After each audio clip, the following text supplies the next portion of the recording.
For UFC Nashville, featuring Derrick Lewis and Tallison Teixeira, a big heavyweight matchup. Also, it gets even better. Co-main event, welterweight division. Stephen Thompson is back. He's taking on a Brazilian who's only lost one fight, in Gabriel Bonfim.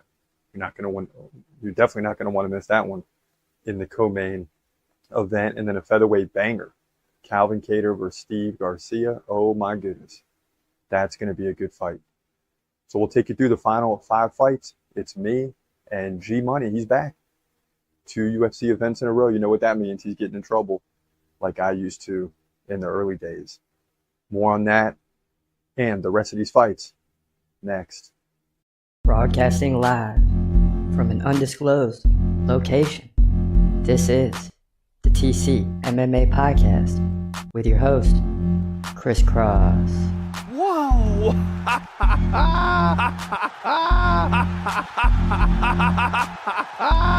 Dana White privilege. Let's go, baby! Let's go! Let's go! Let's go! Let's go, baby! Dana White privilege. Privilege. Privilege. What up? What up? This your boy Chris Cross checking in. We are live, UFC Nashville, and alongside me, G Money. What up? What up? There he is. Yes, sir. I said in the intro, I'm gonna get you in trouble because this is 2 in a row. Yeah, I know, right? It took me like 5 years to get. It took me 3 years to get not in trouble every time. We'll see what happens here in a minute, man. You know, you never know. Yep. I might have to throw in the towel. You never know. Sorry. Trust me.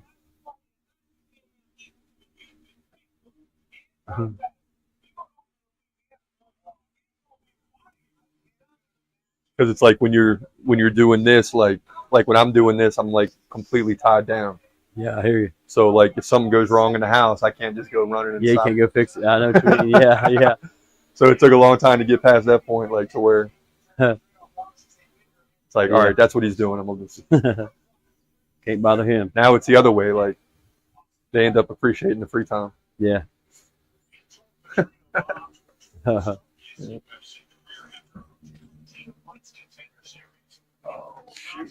Petrino going up to heavyweight, man. Oh, yeah. I think he's going to win. He's going to win this one, yeah.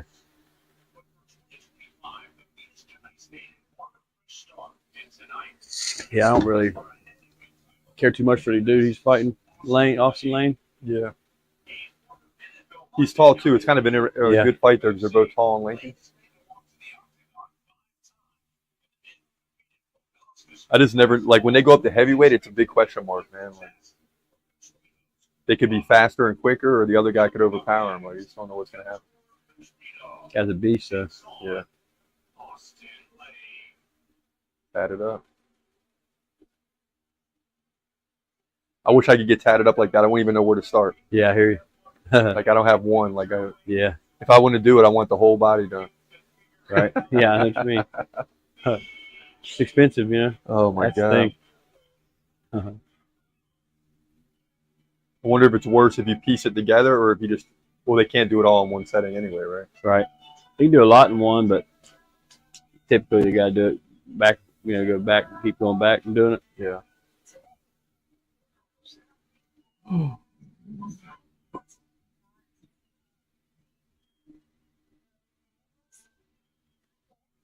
So I took my car in the other day, and they're like, it's going to be $3,200. I was like, hold on, man. What's wrong with it? So then I spent 2 days running around trying to trade it in. And it was like I had some options, but everywhere I tried, it's something like kept getting delayed. And I'm like, I'm going to go get a second opinion. And the second opinion was $500, not $3,200. The first place said rack and pinions, like the whole thing. Yeah. And then the next place said, not tie rod, but the wheel bearing. Yeah. So I got. Now I'm like driving, just waiting for something to fall. Yeah. Yeah. I don't know who to believe, man. Yeah, it sucks. It's like I don't know either. So it's like, what am I going to do? They just tell me that's what it is. I'm like, yeah, I know what you mean. I hate car trouble, man. it feels like it's the beginning of the end. You know what I mean? When you start having car trouble. If I know what it is, I can change the part usually, but I can't necessarily diagnose the problem. You know? Yeah. Yeah.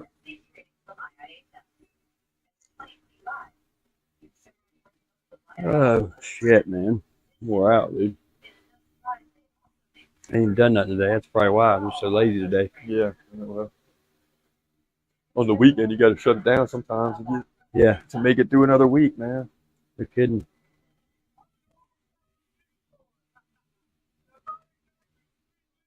I'm on summer break, but I feel busier than when I'm at work. Right? Yeah, I hear you. It's like I don't know how I do all the same stuff when I'm working.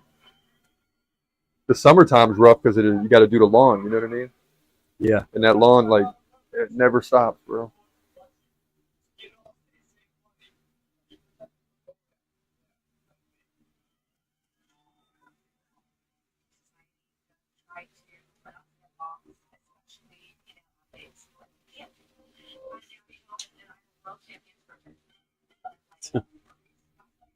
You guys trying to go anywhere this summer? I don't know. Really. Probably not really. Yeah. I ain't got the money, man. It's hard if you're working too. Yeah, I ain't got the money to go nowhere, really. I mean, I could take off if I work for a week or something if I needed to, but Right. that's a week without pay, so Double negative. yeah. I just got a big raise though, so I got a raise up to 28 an hour. They all that shit at work, I had to go around. They wanted me to go around and get addresses for them and shit. All those side jobs we did. Yeah. I told them, I said, y'all didn't want me to do that. You can pay me 28 an hour. They didn't blink an eye. He said, done. It's crazy. Yeah, when you're in a position of power, that's when negotiation's fun, man. Yeah. Dude, he looks huge, bro. What? Yeah, he's fucking big, dude. Oh my God. God dang. Petrino.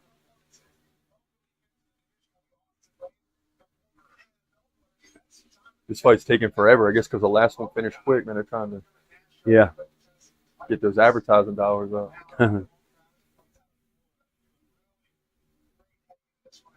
This one's on ESPN, so they're not in no rush.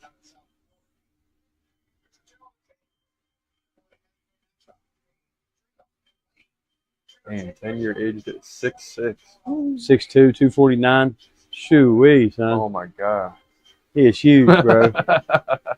Good Lord. He's bigger than.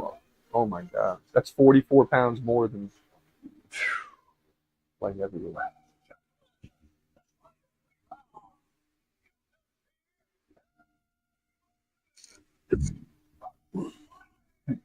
I don't know how they lose the weight like they do, man. I lose 5 pounds, I feel dizzy. And it's crazy. Guys cut 30 pounds.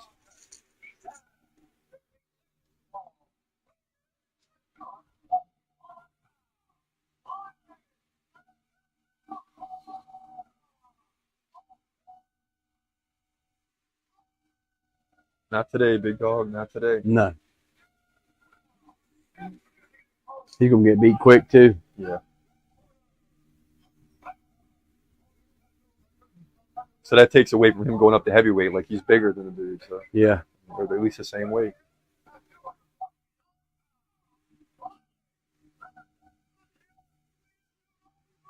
I'm not sure about his ground game, but if he got a ground game, it's going to be.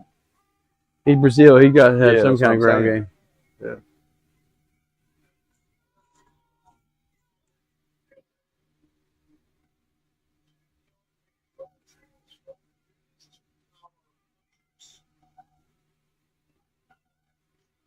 It's been like 4 or 5 finishes a night, man. It's been crazy. Yeah.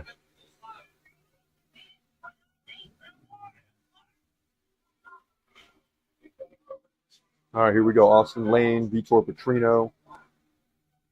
Pretty sure it's a heavyweight debut for Petrino. Yeah.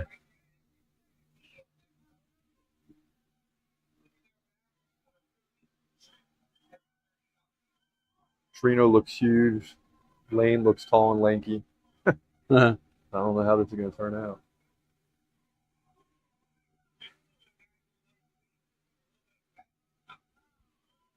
Look at his legs, bro. God Dude, dang. you don't look like a true heavyweight, like, Yeah. but he's got all that muscle, man. But 249 and all that muscle, if he could put it together.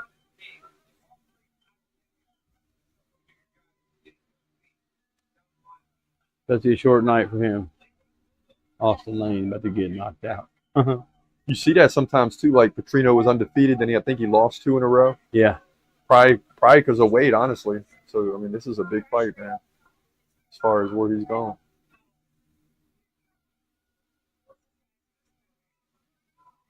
Dean. Oh. Petrino gets the back already. Austin Lane went for the leg kick, wrong time, man. Oh God. He's already in a full mount. Yeah. This is going to be quick.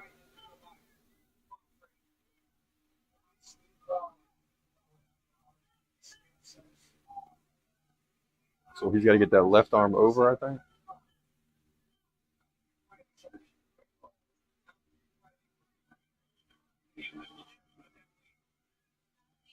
He's going to try to get that triangle. Oh, God. He's going to lock it in eventually, right when he feels good about it. Yeah.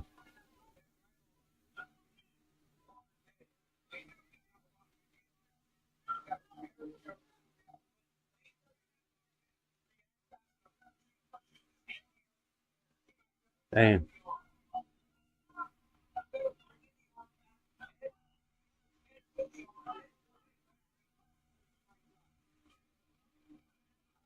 I love the fans. You're like, Yeah. 10 seconds in. Oh, like, some more. Look like he's trying that. 10 seconds in, they're freaking doing Yeah. it. Fans are ruthless, man. Ooh. People in Tennessee are usually nice, man.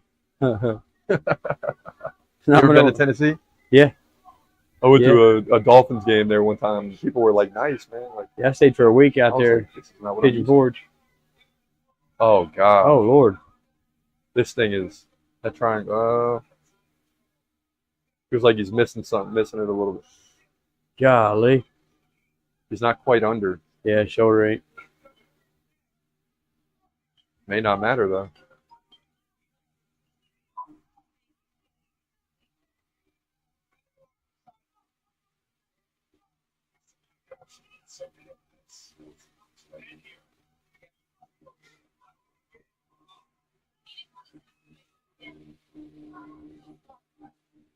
Come on, Petrino, finish this, man.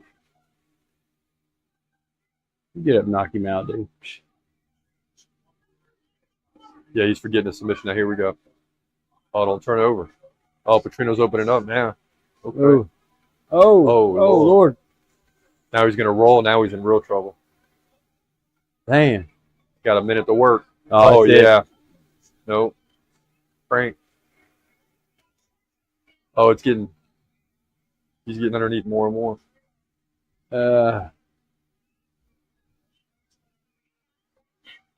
Oh, yeah, he's shit. squirming now. Yeah, he's. Yep.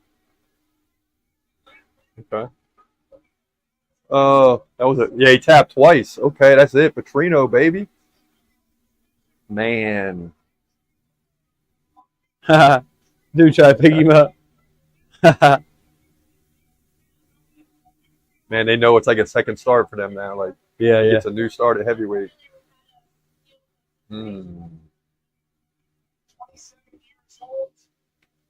Now they need to put him against like a real big heavyweight, like a.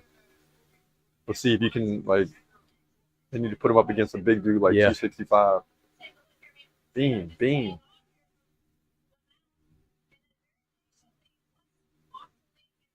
Dang. It's like it stinks, man. You're getting punched in the face, and then you got to roll to your stomach, and then you're really in trouble. Like, what are you supposed to do? Golly. Yeah, mighty. I knew it was gonna be quick, but I thought it was gonna be. Yeah, I thought he was gonna knock him out, but never know, man. Yeah, he tapped twice. Yeah. Wow. All right, so big win for Petrino. He's going to move to 12-2 and undefeated in Man. the heavyweight division. That's the way it goes. All right, so y'all stay tuned. Next fight is coming up next. I think it's Morgan Sherry and somebody. Pull it up real quick.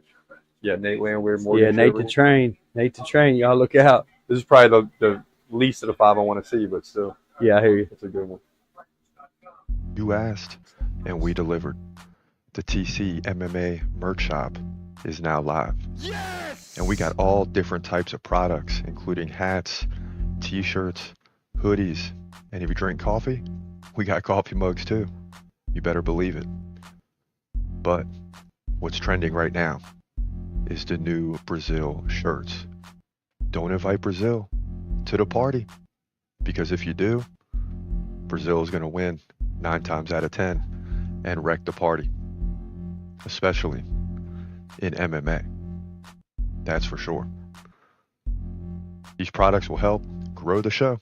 So if you support the show, get you a product, a t-shirt, a hat, a hoodie, or something along those lines. Missed it over the weekend. Trump was all excited about July 4th and passing the big, beautiful bill and all these things. And how it pertains to the UFC is in Iowa, he says, next year, July 4th, we're going to have a big UFC event for America's 250th birthday. But we're going to have this event, UFC event, at the White House. And I saw this and I'm like, that's just Trump being Trump. I can't see Dana White doing this. He doesn't like for this stuff to be outdoors. There's just too many problems. Rain, weather, right? All these type of things. Is this even possible that they could pull this off at the White House? Well, it seems like it's something that may happen. Number one, when I looked at next year, July 4th is on a Saturday. So oddly enough, it works out. It's a huge celebration. It would seem like one that Dana White and company would want to be a part of. But I can't see Dana White doing this for anybody except Donald Trump. That's the bottom line. I just can't see him doing it for anybody, because the bottom line is it's not going to be easy to pull off, right? This is going to be very difficult to pull off. I mean, number one, you got to get all the seats in there. If you really want 20,000, seems like it's maybe 10,000. Seems more realistic, but you got to get all the seats in there. Obviously, you got to get the octagon, or you're going to have something over everything to prevent weather in case it rains. Like, you got all these things going on. But guess what? There's a lot of fighters that are saying, hey, I want to be a part of it. John Jones is thinking about unretiring, which we're not surprised about. Conor McGregor is saying he wants to headline the card. So you got all these things taking shape. And is this thing realistic? I don't know. This is just the first we're hearing about it. Of course, there's going to be a lot more in the coming weeks, but this is Donald Trump at his best. I mean, make no mistake about it. This is Donald Trump at his best. Also, Paddy Pimblett recounts origin of Ilia Topuria squabble, beef, whatever you want to call it. He said on his podcast, it's all a big misunderstanding with in reference to Topuria. The other Georgian fighter, Guram, which is Guram Kudalate, tweeted at me saying something, and I tweeted back something like, oh, shut up, you fake Russian. Well, when you say something like that against the Russians, they all are going to band together, right? Because it's a guy from a different part of the world, somewhat, saying something about everyone from, this area, Russia or Russian, and Topuria, didn't like that. So that's where the beef starts. But sometimes beef is a good thing. Topuria wants to get in there and whoop up on Paddy Pimblett. Paddy Pimblett wants a chance at the title. So is this something we're going to see? I don't know. I'm sure hoping so. But Paddy Pimblett should know that Topuria is a bad dude, man. This is a bad dude. Topuria is nasty. What the frick did I just witness? Yeah, we learned that this past week that Topuria is nasty, man. I mean, this guy is just nasty. Topuria is nasty. What the? Yeah, so that's not a guy that you want to call out, except for the fact that he's a champion and, you know, you're desperately trying to win the belt, right?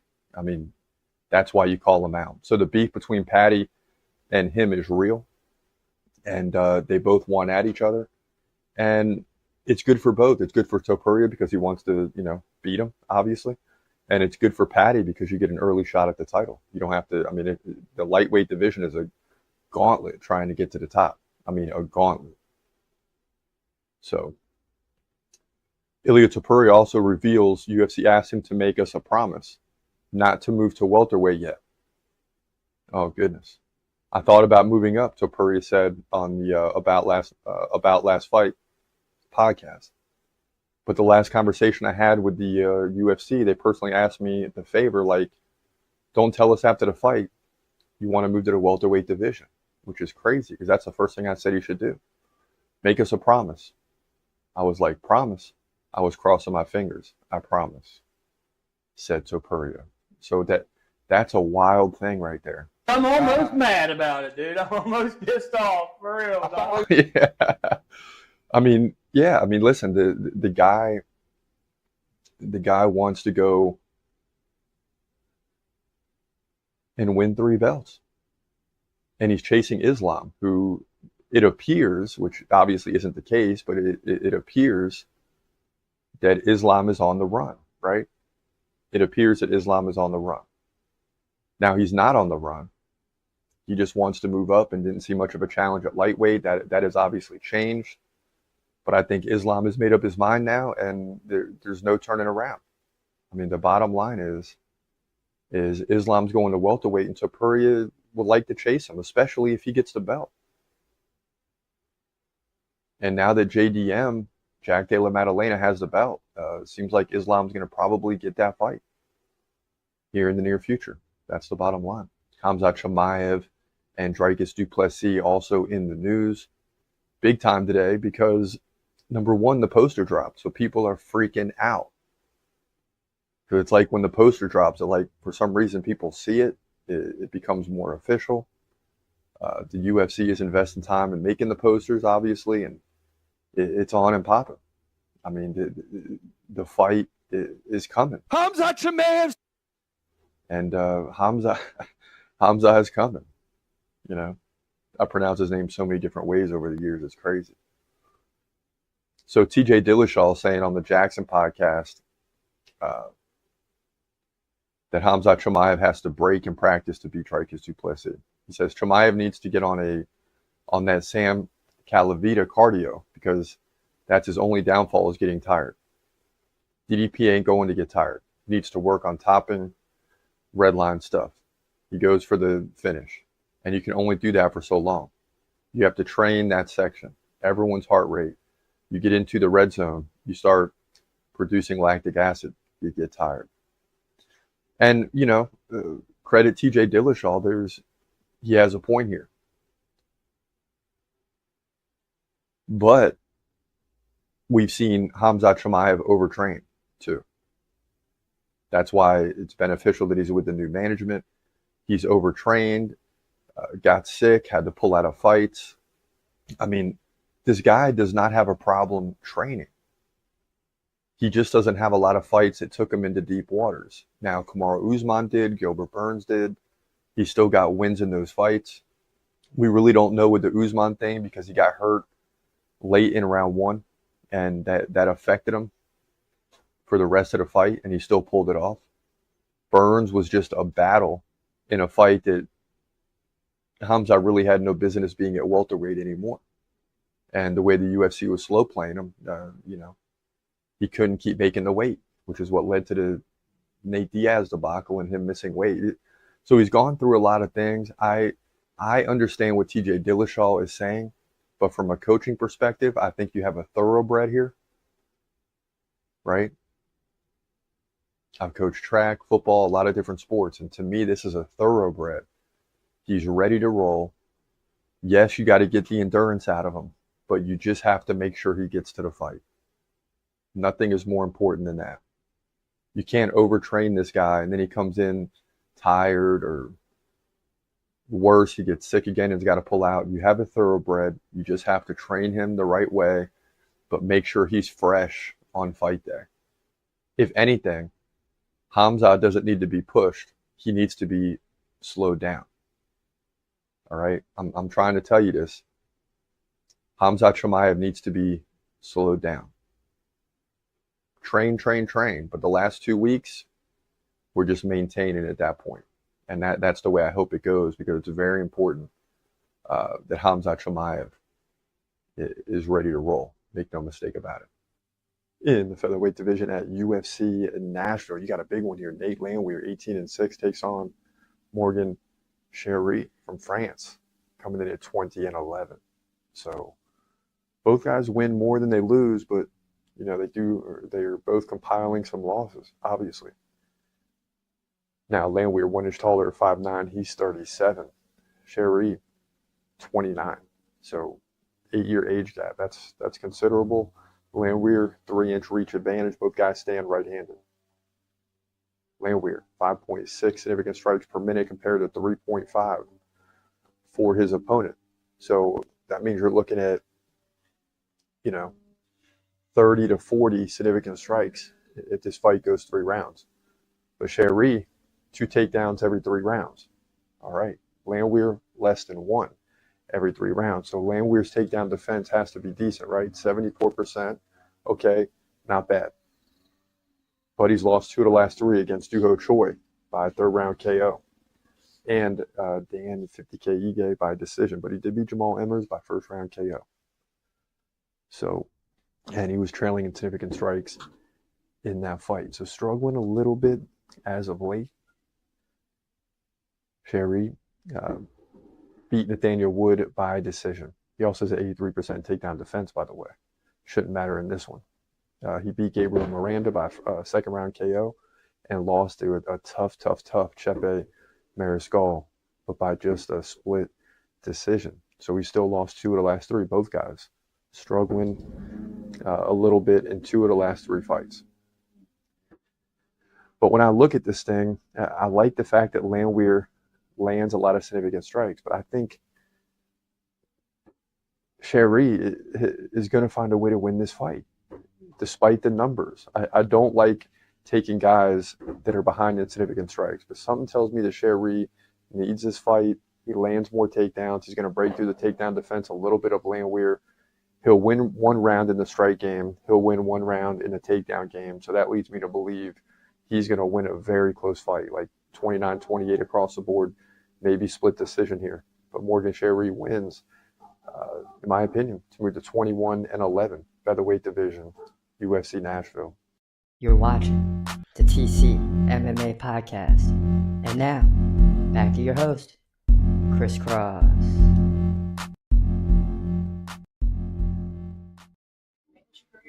All right, we're back here at TCMMA podcast, UFC Nashville.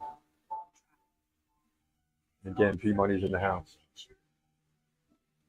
How'd you get G Money? Huh? How'd you get G Money? When I was younger, people used to say that all the time. So. I never had a cool one like that, man. I'll be back over in a minute. Hello.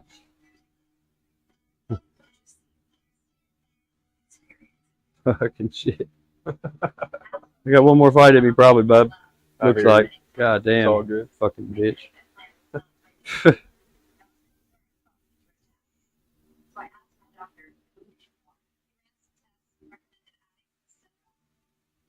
That's why we got the multiple camera angles. Yeah. In case you don't make it. Yeah, no shit. Fucking might be out this one, looks like. She's fucking tripping over there. God dang.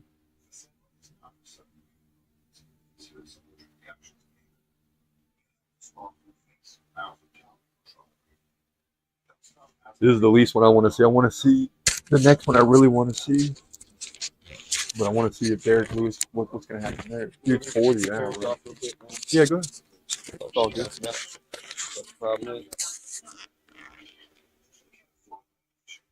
Handle your business. Yeah, choke it out. I hear you. All right, so G Money will be back. We're riding solo, at least for the short term. Stick with us. So Nate Landwehr, Morgan, Sherry, and I was just telling G Money a second ago, I can't remember who I took in this. I probably took Sherry, but I'll figure all that out tomorrow. What I do know is we got Tallison Teixeira in the main event. We got to have Tallison. We need him to win that fight. Bad. 10-12 on the year is not good.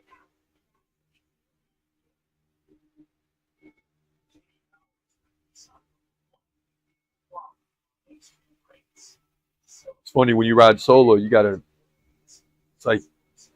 it's different. Like when G Money's in here, it's just a regular conversation. When you ride solo, it's like you got to talk more. So it is what it is. So Landwehr USA, Sherry, one of the two, from France. And that should help with the E portion of his name, right? Cherrier. Nonetheless, we're getting ready to kick this thing off. Landwehr's 37. Oh my goodness. Morgan Sherry, 29 years old. Both these guys are looking at each other. Here we go. All right, Nate Landwehr, Morgan Sherry. Big fight here, UFC Nashville. We're with you here until this fight comes to an end. Sherry lands the right leg kick early and lands another. Man, we better be careful about them leg kicks, man. Nice jab by Sherry, too. He's got a little pop. And like I was telling G Money, man, it took years to get to this point where I'm just doing the UFC videos, the live stream, all that, without any, I don't want to say problems, just when you're doing it, you're literally, I'm here. Took a long time to get to that point where the fam understands. First minute gone, not a lot of action just yet, but noticeably a little pop here from Morgan Sherry. And you can tell his agenda tonight is to land them leg kicks, really try to slow Nate the Train down.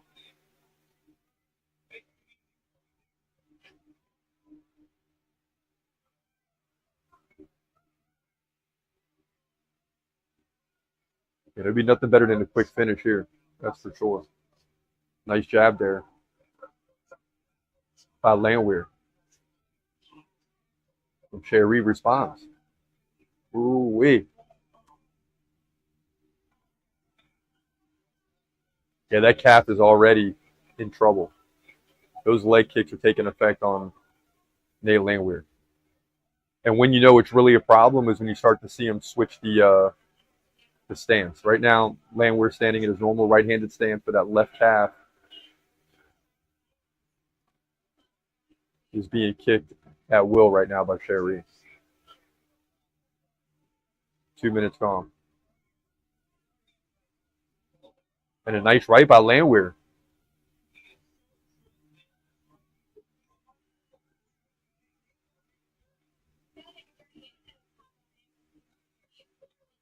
Yeah, and if you're, look at that leg. Oh my goodness.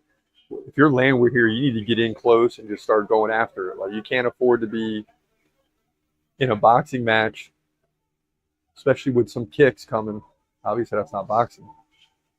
But you can't afford to get in this situation with Sherry where you're just going to, do this the whole fight. Oh, nice right by Sherry.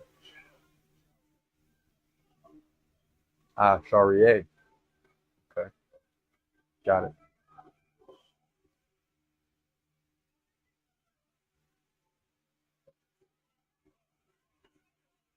And Landwehr slowing the leg kicks down. He's doing it with the jab.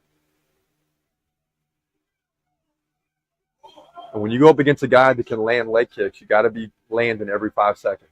You can't allow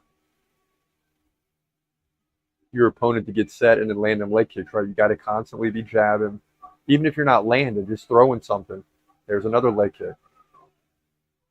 And a nice takedown here by Derrick. Oh, now Nate reverses it. And then he's taken back down by Teixeira. 1:30 left here in round 1. Let's go. Somebody finish this fight, man. Get this over with.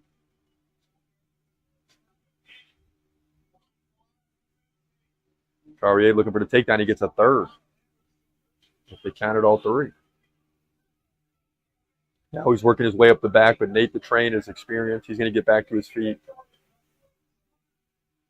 Trying to get his balance here. He can't get it. Teixeira doing a good job taking the leg out.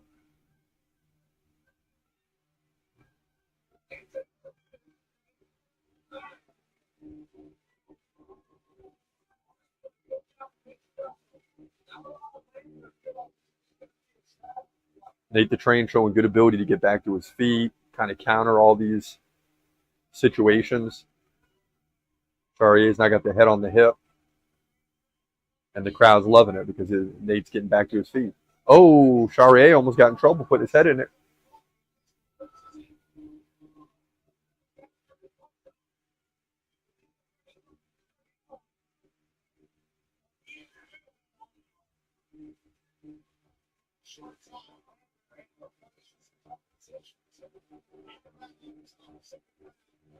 Now Nate's going to finish the round on Teixeira's back, but that's not going to matter.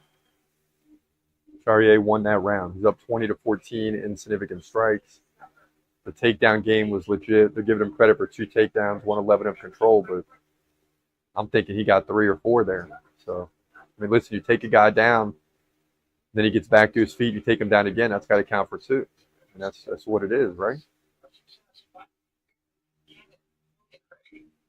Head strikes, though, Landwehr 11-10. See, that's always a big deal, man. So, close round.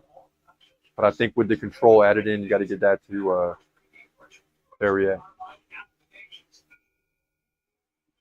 All right, so if you're just joining us, we're riding solo right now. Free Money had to bail. We'll see if he makes his way back. I know he's trying to. But listen, we've done this for years solo, so no big deal.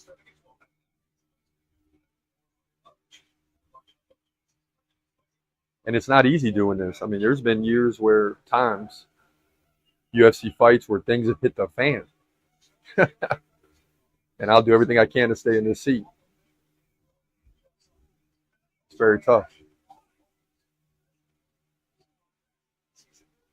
Round 2 getting underway. And they're talking about The Ultimate Fighter. You know, I haven't watched any of The Ultimate Fighter this year. I'm going to have to go back and just start with episode 1. And check it out.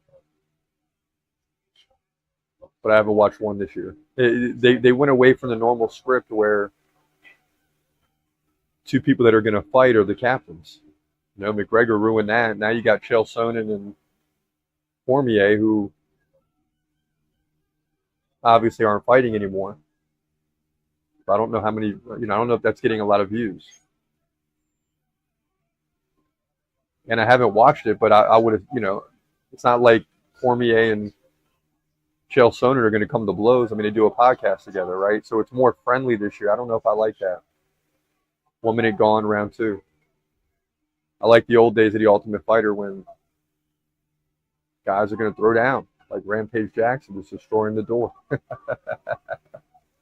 Those are the good old days.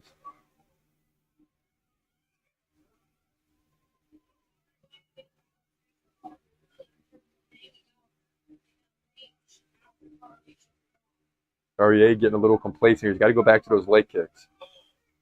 Now it's a big one. There it is. Low blow. And Landwehr pumping up the crowd now as we get a quick break. And they're going to go. And Landwehr comes in with a big right and he misses. So he's not happy about that low kick.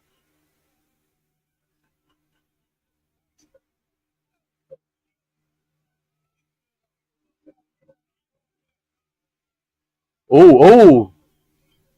Big left and right by Charrier, who's a little bit losing his balance a little bit here.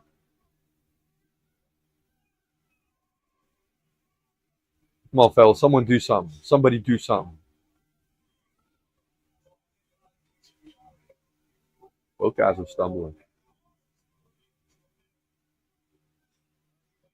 It's not like it's a rapid pace or anything, but everything landed is significant. And a nice left there by Landwehr, who's starting to kind of even the balance now. First round was pretty even, but, Morgan got it. Crowd chanting USA now for Nate to train Landwehr.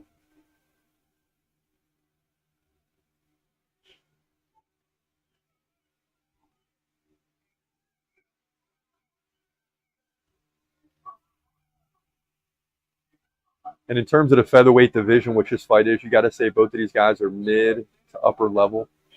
They're not upper level, but they're mid. But they're not like lower mid. They're really good fighters. But one of these guys is going to have to do something. They both need a big finish. They both need to change where their career is headed. They're both very good fighters. But if they want to get on that upper level, this is a fight they got to win. I mean, Landwehr's got 6 losses. Charrier's got 11. So,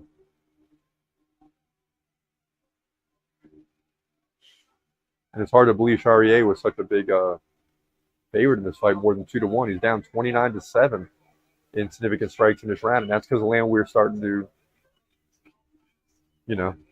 slow down his opponent, and at the same time, he's picking up his pace.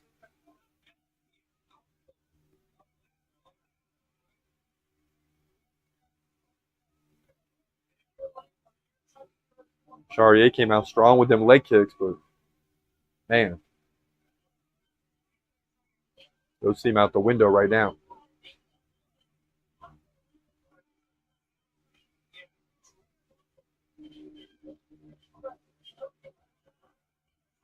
Yeah, Landwehr's starting to land a little more now. Crowd's getting excited. Final 50 seconds here, round 2.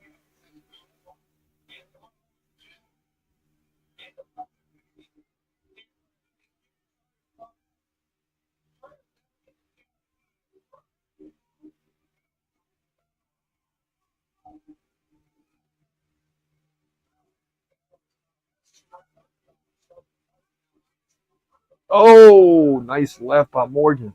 Ooh.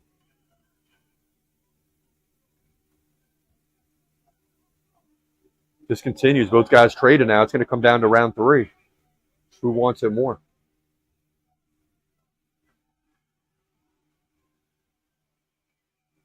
Cherry continues to come forward there. They're gonna pound away now at the bell.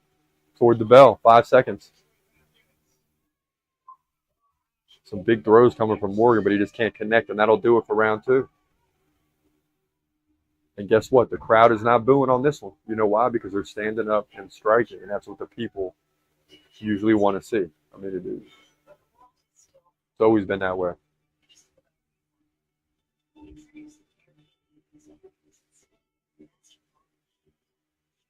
So next up, you got a big one, right? Steve Garcia in the house. I took him because for the simple fact that he beat Chase Hooper. Even though Chase Hooper was, early on in the career, light, thin, I think he's a big-time prospect. And the fact that Garcia beat him opened my eyes a little bit.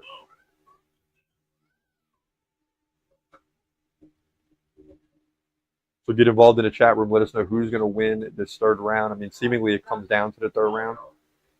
And right now, the momentum has totally swung. Totally swung in Nate the Train Landwehr's favor. Crowd's on its feet now, round 3. They want to see something big happen here. Both guys need this round. And Nate is amped up, man. He can't wait to get in there. Look at him. The ref's got to keep pushing him back. Forget pushing him back. Start the round. You start the round, you don't got to push him back. And Nate comes out quick, left, right. Oh, boy. Yeah, Nate's going right to business. I'd love to see a finish in this fight. Oh, big right by Charrier. Uh-oh. Oh, Nate's in trouble. Nate's on the ropes right now. Oh my goodness, what a turnaround. Oh, big right by Charrier. And that's it. The ref stops it. Wow. Morgan Charrier threw his mouthpiece into the crowd. He is pumped up and tired. It's almost like he knew he needed to get the finish here. He knows his body. He knows he's tired. Then you risk it by letting everything go. And you finish Nate the Train, who was, literally fired up coming into this round. What a win by Morgan Charrier. Wow. So back-to-back finishes here. A lot of finishes tonight at Nashville. You're in the crowd. Even if we get 3 more decisions, you can't be upset. Look at this. Oh my goodness. Yeah, Morgan sensed it, man, and he just went for it. Look at that. Bean. Oh my goodness. Wow, dude. Wow. And it started with that right, yep. And he comes back with the left. Oh my goodness. Nate goes down. He tries to get back to his feet. Then he takes a right. And the ref did a good job of stopping it. And when he did, Nate just went down anyway. No argument whatsoever. So Morgan Charrier gets the win here in dominant fashion by probably TKO, featherweight division, UFC Nashville. So that's the way that goes. Get involved in the chat room. Will G Money be back? Will G Money be back? Let us know what you think. We have to wait and see. But we'll be right back after this quick break, and you'll get the prediction for this huge upcoming fight. Stay tuned. You asked, and we delivered.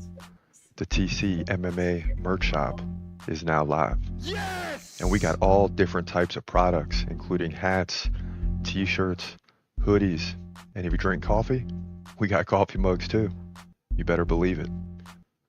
But what's trending right now is the new Brazil shirts.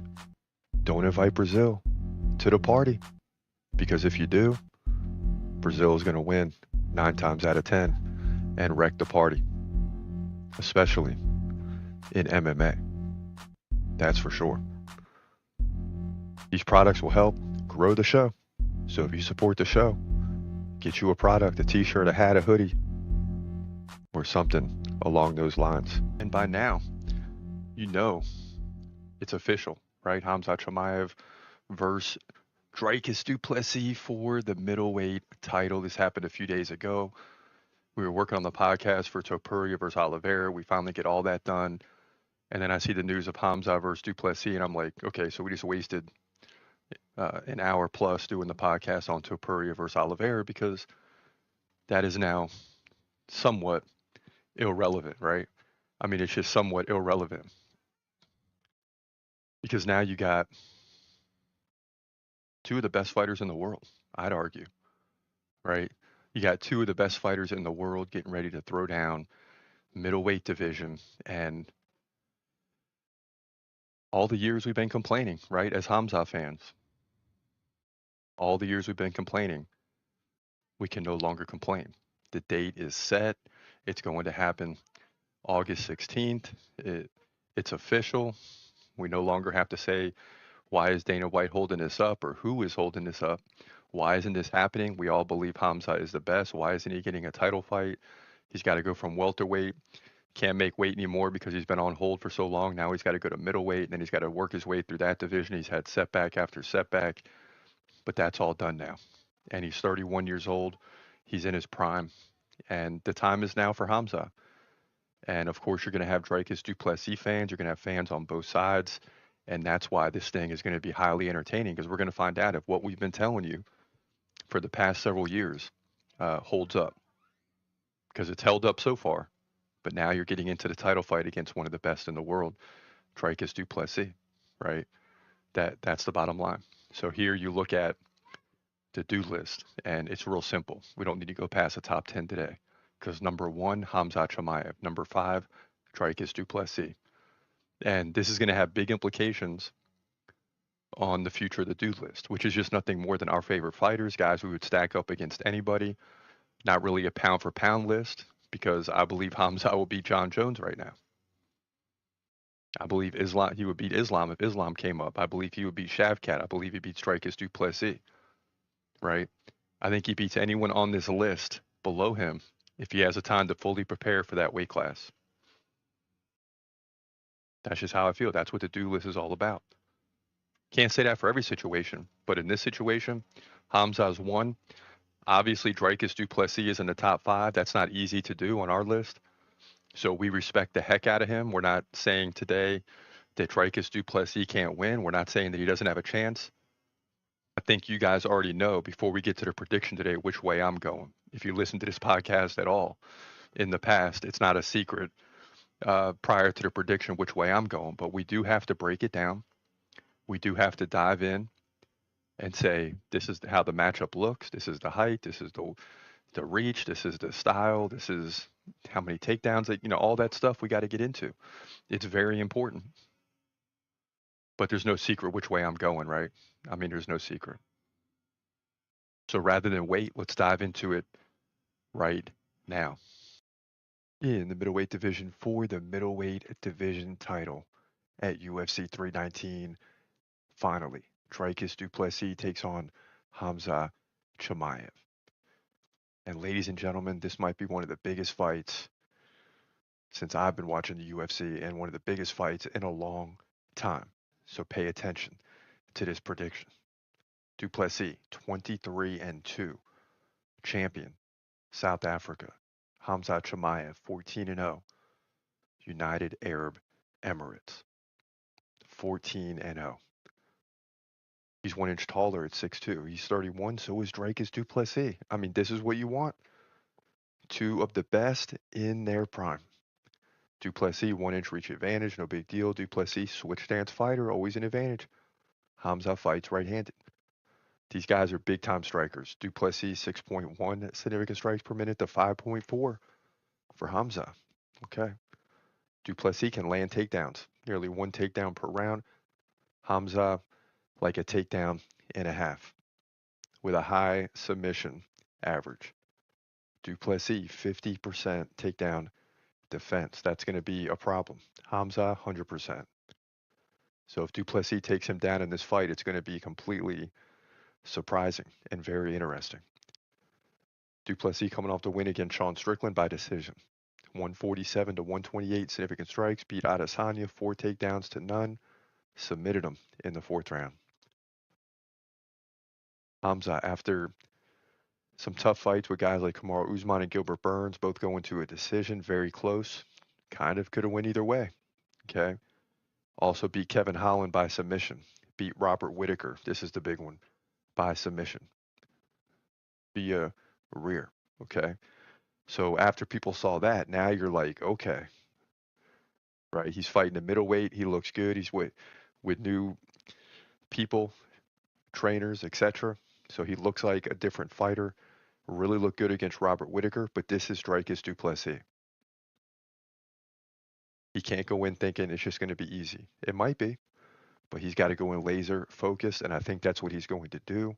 Listen, if you watch the channel, you know Hamza is number 1 on the do list, so you know I'm not going against him, right? That's a foregone conclusion. If you don't pay attention to the channel and you're just watching this for the first time, number 1 on the do list, that means he's my favorite. I put him against anybody in the world almost in any weight class right now. So there's no way in my mind that Hamza is losing, and I'm going to stick with that. But Dricus du Plessis is a formidable opponent. Make no mistake about it.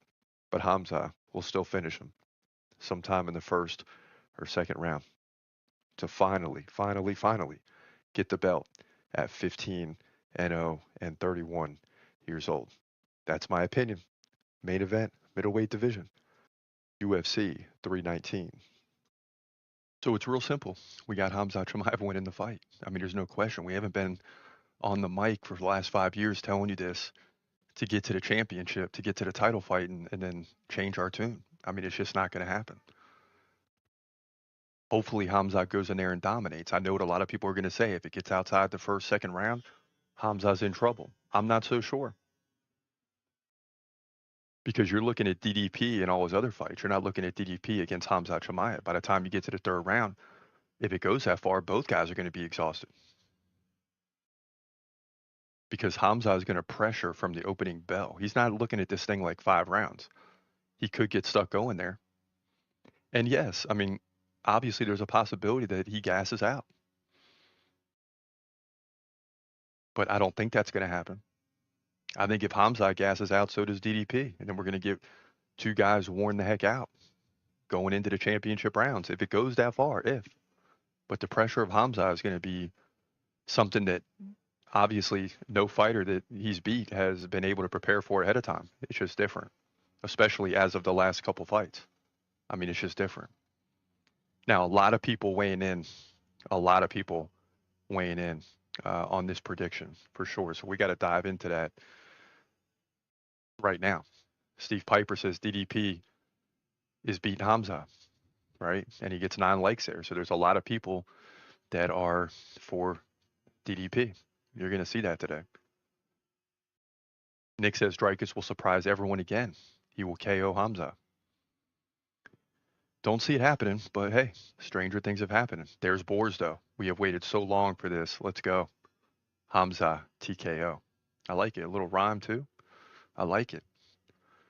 And again, you're going to see people all over on both sides of the fence. Omar says Hamza all day. Hamza fights hard normally. Imagine this is the chance he's been waiting for years. He's going to be a machine, believe me. Yeah, and you think about that. All these other fights he's got to do to get to this point, and now he's finally there, and you're telling me he's going to lose? I mean, we'll see. Rick says DDP by TKO. EP says, let's go, man. Let's go. Let's get it on. Let's get it on. Matthew says, if Hamza cannot finish DDP in the first round, and here we go. DDP will pick Hamza apart from round 2 and retire him like most who have faced DDP. But see, that was my point, is you're looking at it as other fighters DDP has faced. You're not looking at it as Hamza Chimaev. It's not other fighters. This is not Adesanya. This is not Strickland. This is not other guys that are going to wear down, that are going to try to cruise to the 5th round. Hamza is going to pressure you from the beginning to the end. That's the problem. That's the problem. And it's not like DDP is just going to be fresh. Jerry Casey, heavy man wins. Fight night. Bonnie, Hamza, bet your house. Yeah. Now in the next one, you got a big one. I mean, you got Calvin Kattar versus Steve Garcia, a guy that beat Chase Hooper. Everybody wants to know what's up. And this fight is basically a toss-up. That's why it's next. This is fight 3. Let's get into it right now.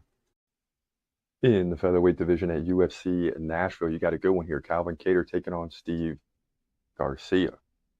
Kattar 23-9, Garcia 17-5. USA versus USA. This fight is basically a toss-up. Garcia 1 inch taller at 6 feet. He's 33. Kattar 37. So age could be a factor in this one. Garcia 3 inch reach advantage. He fights left-handed. Kattar fights right-handed. Garcia has a slight edge on the feet. Just over 5 significant strikes per minute to 4.6 for Kattar. In the takedown game, also has an advantage where he lands like 1 takedown every 3 rounds. Kattar like 1 every 6 or 7. So he's not trying to take the fight to the ground. He wants to keep it standing. Kattar has a 77% takedown defense, which leads you to believe this is going to be a stand-up striking affair. Kattar's struggling, though, against good fighters. Lost to Josh Emmett, split decision. KO'd by Arnold Allen. Lost to Aljamain Sterling by decision.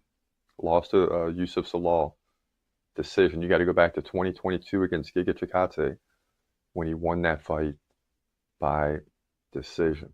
And when you look at somebody, Sterling dominated him on the ground, 8 takedowns to none. That won't be a problem here. He actually outstruck Josh Emmett 130 to 107 and still lost that fight. That's a shame. Yusuf Salal beat him on the feet 74 to 38. So his fights are all over the place. Just don't know what to expect. Garcia, 88% takedown defense, won't be necessary here. And he's on a 5-fight win streak over guys like Chase Hooper, right? Don't forget that. First round KO. Now we're in the beak. Second round KO. Melquizal Costa, second round KO. Sung Woo Choi, first round KO. Kyle Nelson, first round KO. Oh my goodness. So, yeah, this is going to be a big-time fight. But Steve Garcia continues to impress. I like Calvin Kattar, but I also like the fact that Garcia is 33. He's got the reach advantage. He fights left-handed, so it's an opposite stance fight, which to me favors a southpaw because most guys are right-handed. They're used to it. He lands more significant strikes. He lands more takedowns. So he doesn't have the competition level as Kattar just yet. But, yeah, Garcia is going to win this fight, in my opinion, likely by a grueling decision, 2-1 across, to move to 18-5. That's my pick. Featherweight division, UFC Nashville. So that's not an easy one, but yeah, we got to go with Steve Garcia. I like guys that he's beaten in the past. We all know Calvin Kattar is for real. He's no joke. It's not going to be an easy win by any stretch of the imagination.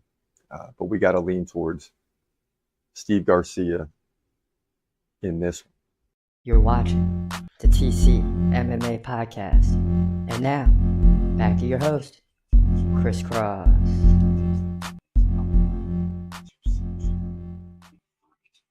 All right, welcome back.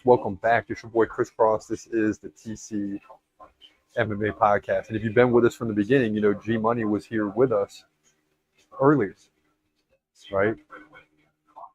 But he's not here right now. The chair is empty, man. The chair is empty. So get involved in the chat room. Polls up. Will G Money return before the end of the podcast? Now, I will tell you right now, it's not looking good simply because a full fight is a pass. Pretty much. I mean, he started out the last fight and had to go in the first round. So, you know, hopefully everything's all right. We'll find out later. But for now, we're riding solo, baby. We're riding solo. So the next one, Calvin Kattar versus Steve Garcia. You saw I went with Steve Garcia.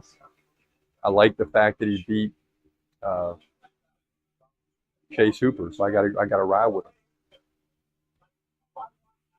And they're taking their sweet time getting to these fights simply because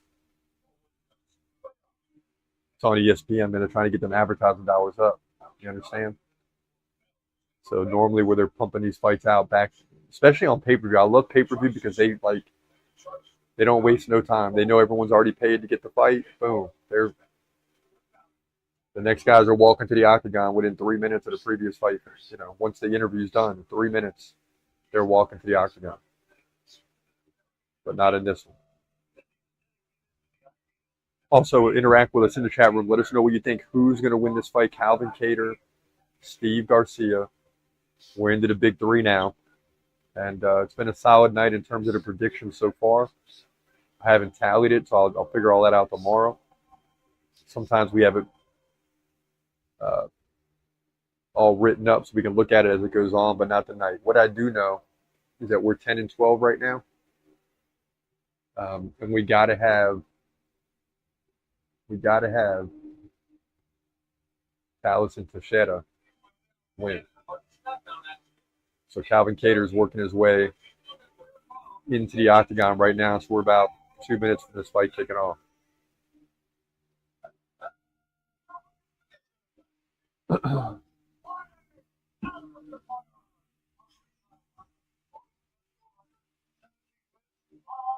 Man, Ben Askren, man. Lord. Ben Askren is going through it, y'all. Keep him in your prayers.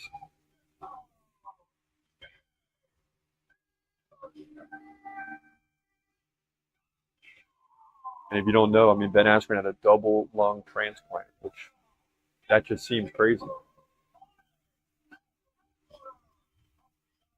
Steve Garcia introduced. Calvin Kattar getting introduced now. Kattar's 3-5 as a dog. That's not good. 23-9 overall.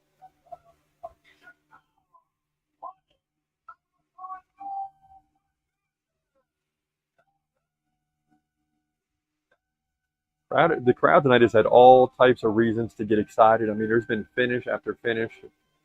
There was a couple decisions. One was a split decision. That was won by Chris Curtis earlier in the night. But a lot to cheer for because these fights are getting finished.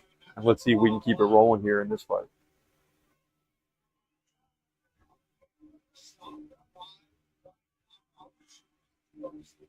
All right, here we go. Calvin Kattar, Steve Garcia at UFC Nashville. A huge featherweight fight. Make no mistake about it.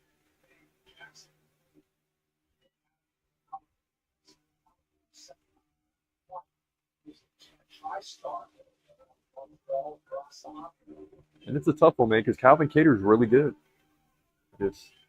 Steve Garcia is on a roll right now. This is certainly one of his tougher fights for sure. You know how it is in the UFC when you win, man. They start putting you up against bigger fighters. Kattar, number 14 in the featherweight division. But he doesn't seem like a guy who's going to get to the top 5, top 10, I'm not sure. But definitely not getting to the top 5. So this is a fight that Steve Garcia has got to believe that he can win, and he needs to win.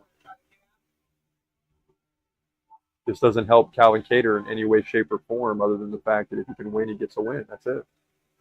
Not moving up in the rankings.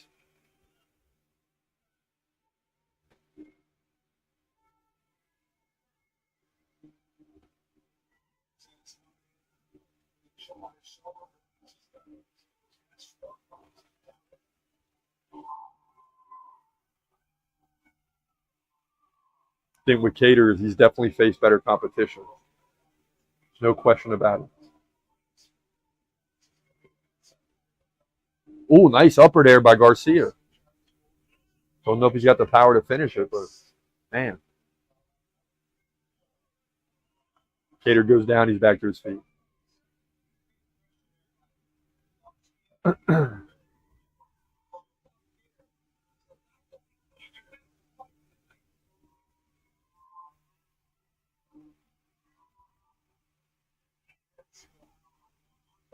Garcia really working that jab. We got pictures of Stephen Thompson getting loose in the back, and he better get loose because who knows when this fight's going to end. It could end at any time.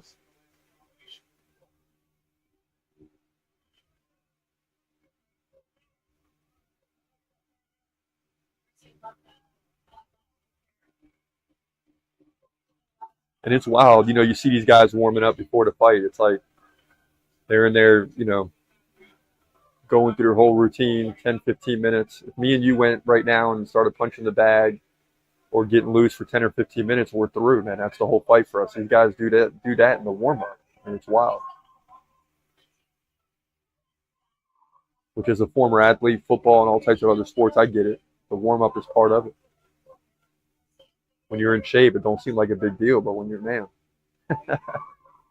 Right now, if I go in there and hit the bags for 10, 15 minutes, I'm through. Oh, nice leg kick there. Okay, Kattar, I see you, baby. I see you. Once again, get involved in the poll in the chat room. Will G Money return to the show? Will G Money return to the show? So right now the chair is empty. We're on fight 3. So it's seeming less and less likely, at least right now. Yeah, do us a favor, get involved there, vote.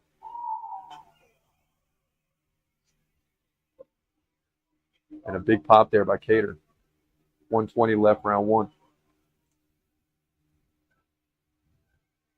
And, you know, if this thing goes into round 2, fans are going to start to boo because, you know, when you're at these events and you're starting to see finish after finish after finish, you start to forget that you only get finishes like 50% of the time. But as a fan in attendance, like you start getting used to it, you want to see a finish. That's it. Yeah, and Steve Garcia has really landed. I'm not looking at the numbers right now. I'll look at him in between rounds, but right now he's really landing. Got 21-4 significant strikes. Oh my goodness. So Kattar's having a hard time getting started tonight.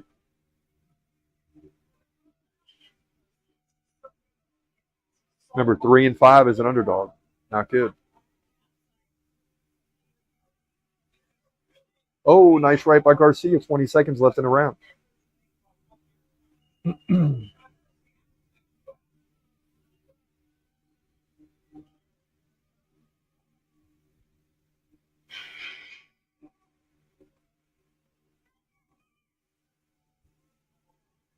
Give us some action, y'all. Let's go, man. that'll do it for round one. And I'm telling you right now, the fans are going to be booing in round two. And if this was just another fight, they wouldn't. But they're getting used to seeing finishes. And right now, we're not getting anything close to that here. So after round one, 26-8 in favor of Garcia. I mean, Garcia won that round. That's the bottom line. Head strikes 15-4. No control time. No control time.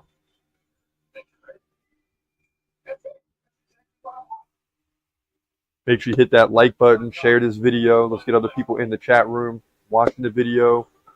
But most importantly, subscribe to the channel. So we're pumping out predictions every week for every card, every fight.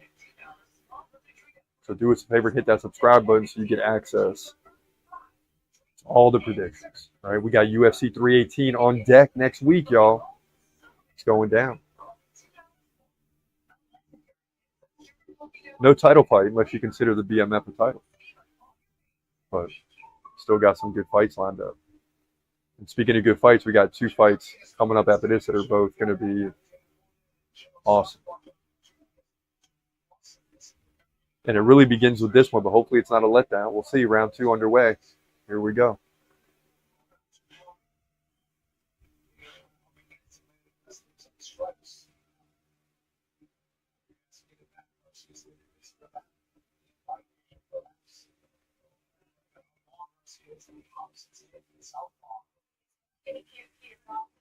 Yeah, Calvin Kattar's having all types of problems with the southpaw stance. He's trying to switch and match up. That's not working. He's going back opposite stance. That's not working.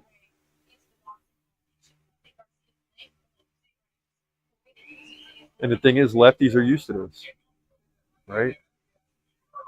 Most fighters are righties, so lefties are used to facing righties. But righties don't see southpaws but once every 5 fights, if that.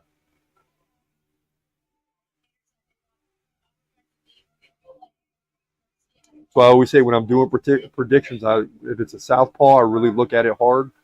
And if it's a switch stance fighter, I look at it even harder. Because those are 2 big advantages, in my opinion.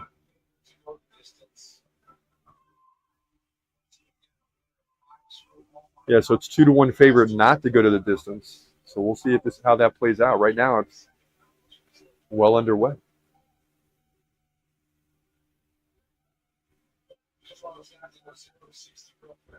Calvin, you got to get it going, man. Act like you're a top 15 contender now.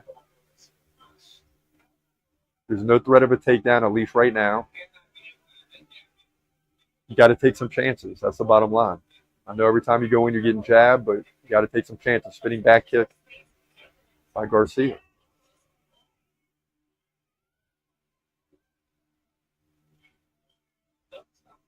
Oh, nice right by Kattar. There you go. That's what I'm talking about, Kattar. And another right. See, but Garcia likes this. Garcia likes this. He wants a stand-up striking affair. He wants to go. 40-14 in significant strikes is not good for Calvin Kattar.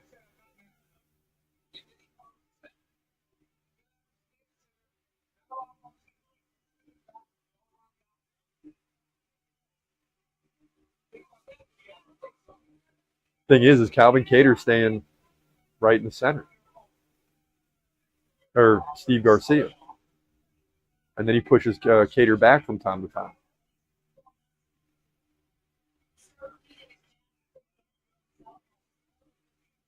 Kattar just does not look comfortable in the octagon right now.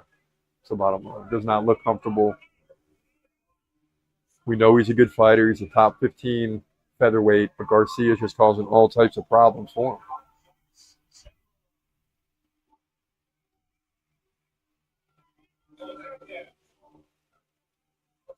And the jabs by Garcia are ridiculous, but it's not going to finish Kattar. He's going to have to do it with the left.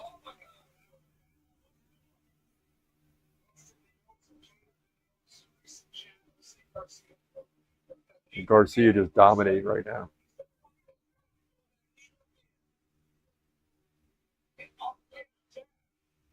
And if you just turned this fight on and you weren't sure, all you got to do is look at Calvin Kattar's face and you understand what's happening. It's not good. 54-16 now.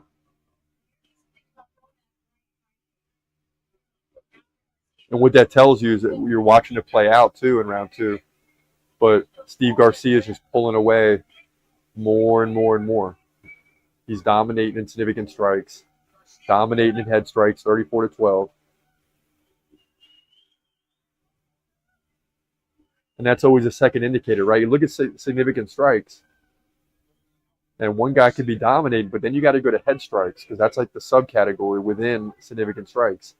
If the head strikes are close, that plays a major factor, that plays a role. But in this case, Garcia's dominating everything.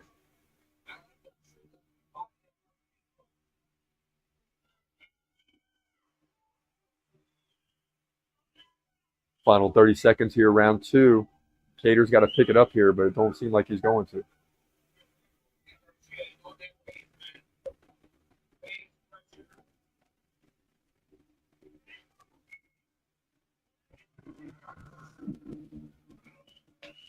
Yep, the jeers are coming, the boos are coming, I'm telling you. There's a tap. Oh! Oh, wait.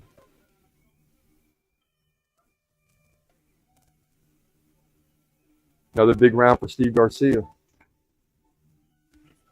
Yep, the fans are jeering. They want that finish. But I don't think it's going to happen, y'all. Mainly because Calvin Kattar's tough. He can take those jabs, a big left every once in a while. He's probably not going to get finished.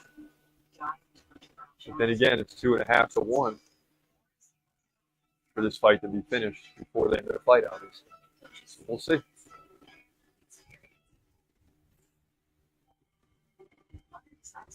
So next up, Stephen Wonderboy Thompson versus a big-time Brazilian, and Gabriel Bonfim. The dude is 17-1. We took Bonfim to win the fight.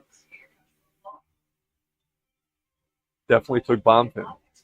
And the reason is Wonderboy's 42 years old. He had his chances early on, right? But what you see in this division is he hasn't fought that much. He still fights once a year, something like that. But as he's just fought once, some cases twice a year, the division has just gotten better and better and better. And it just surpassed Wonderboy. That's why he's 42 and working his way down the division, not up. That's a fight Bonfim has got to win. Round 3 underway. Then, of course, we got Derrick Lewis. Heavyweight fight. The Black Beast, UFC, baby. Man's 28-12, but now he's 40. And you're taking on a kind of an awkward, Derrick Lewis is going to be in an awkward situation with a guy that's 8-0. All right. And as I told G Money when he was here, he's just 8-0. So we don't know a lot. All right. We don't know a lot about it. We need to see more fights to know for sure. And, facing Derrick Lewis is always a tough test because he's going to slow you down.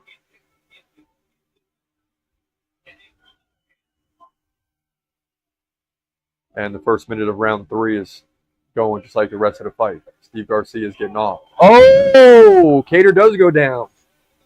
Looked like he rolled his leg. He's back up, though. Everybody's saying 2018 Steve Garcia. That's fairly obvious. Now Kattar goes into the body, but this is only big if he gets a finish, right?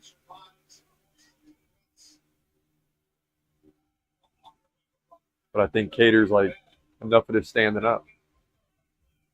Steve Garcia is just piecing him up. Now, I don't know if Kattar's having problems with those legs. When he went down, it was definitely awkward.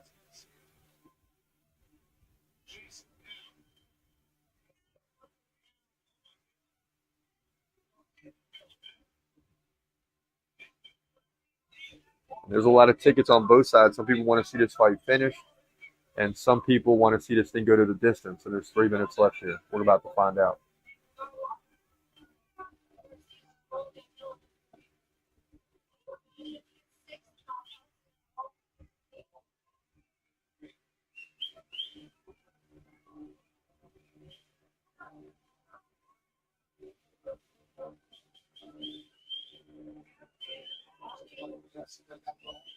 Nice left there by Garcia.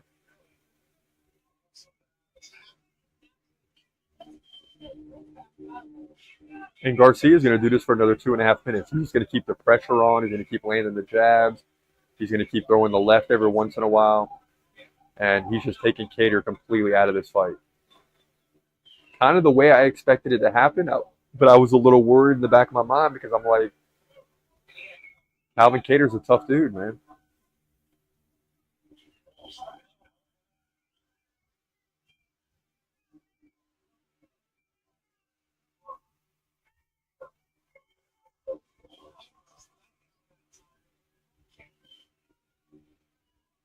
$86-25. Goodness gracious. That's like what? Like 2 significant strikes a minute for Kattar? It's just terrible.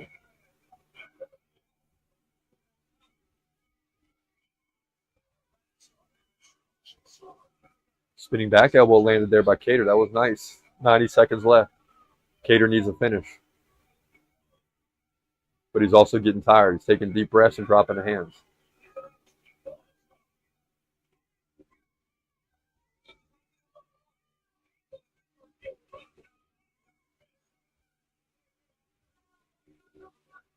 A lot of times in these situations, I want to see the guy that's losing do something big, but hey, we got Steve Garcia winning. We got to, hope it stays this way.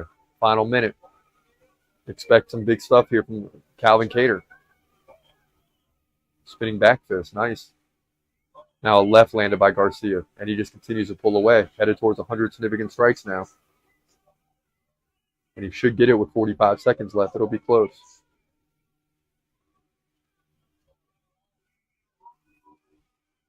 And I'll tell you what, Garcia is not slowing down at all. I mean, he's not slowing down at all.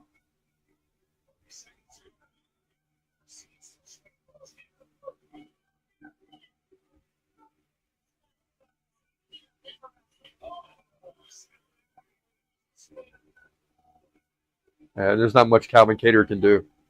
I mean, there's not much he can do here. He's just getting dominated, man. Absolutely dominated. There's the tap, final 10 seconds. Garcia's over 100 significant strikes, or right at it. Spinning back kick here. Spinning back fist as well. And they touch gloves, and that's it. And this is going to be an easy decision for Steve Garcia. That's going to give him 6 straight wins. He's going to move to 18-5. And that'll be the easiest judging the judges have ever had to do here. Featherweight division, UFC Nashville. So check this out. We're going to take a quick break, and then we're coming back with Stephen Wonderboy Thompson. You're not going to want to miss this one for sure. Stay tuned. Also, Paddy Pimblett recounts origin of Ilia Topuria squabble, beef, whatever you want to call it. He said on his podcast, it's all a big misunderstanding with in reference to Topuria. The other Georgian fighter, Guram, which is Guram Kudalate, tweeted at me saying something, and I tweeted back something like, "Oh, shut up, you fake Russian." Well, when you say something like that against Russians, they all are going to band together, right? Because it's a guy from a different part of the world, somewhat, saying something about everyone from, this area, Russia, or Russian, and Topuria, didn't like that. So that's where the beef starts. But sometimes beef is a good thing. Topuria wants to get in there and whoop up on Paddy Pimblett. Paddy Pimblett wants a chance at the title.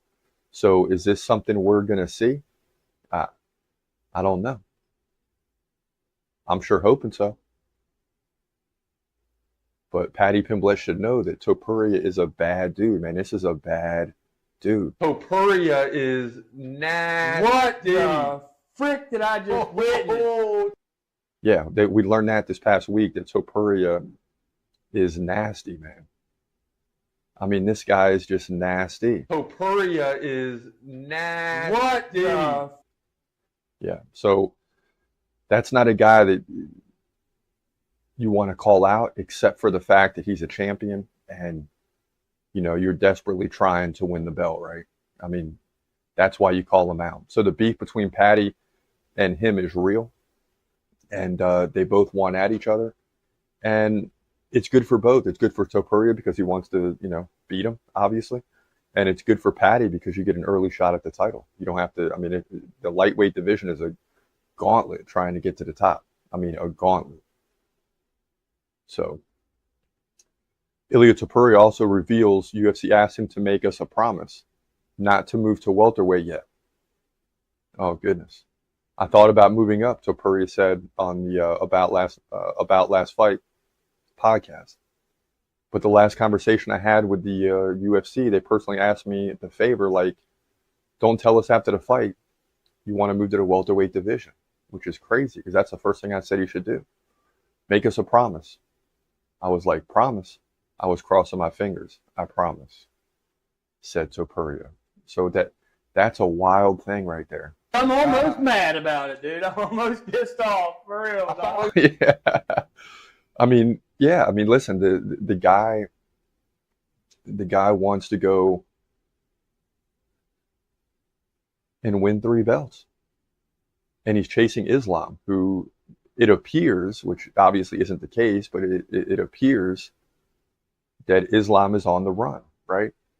It appears that Islam is on the run. Now, he's not on the run. He just wants to move up and didn't see much of a challenge at lightweight. That has obviously changed. But I think Islam has made up his mind now, and there's no turning around.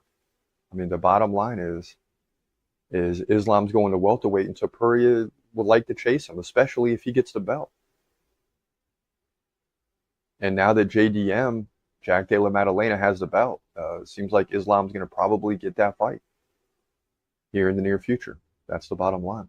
Khamzat Chimaev and Dricus du Plessis also in the news big time today because, number one, the poster dropped. So people are freaking out. So it's like when the poster drops, for some reason people see it. It becomes more official.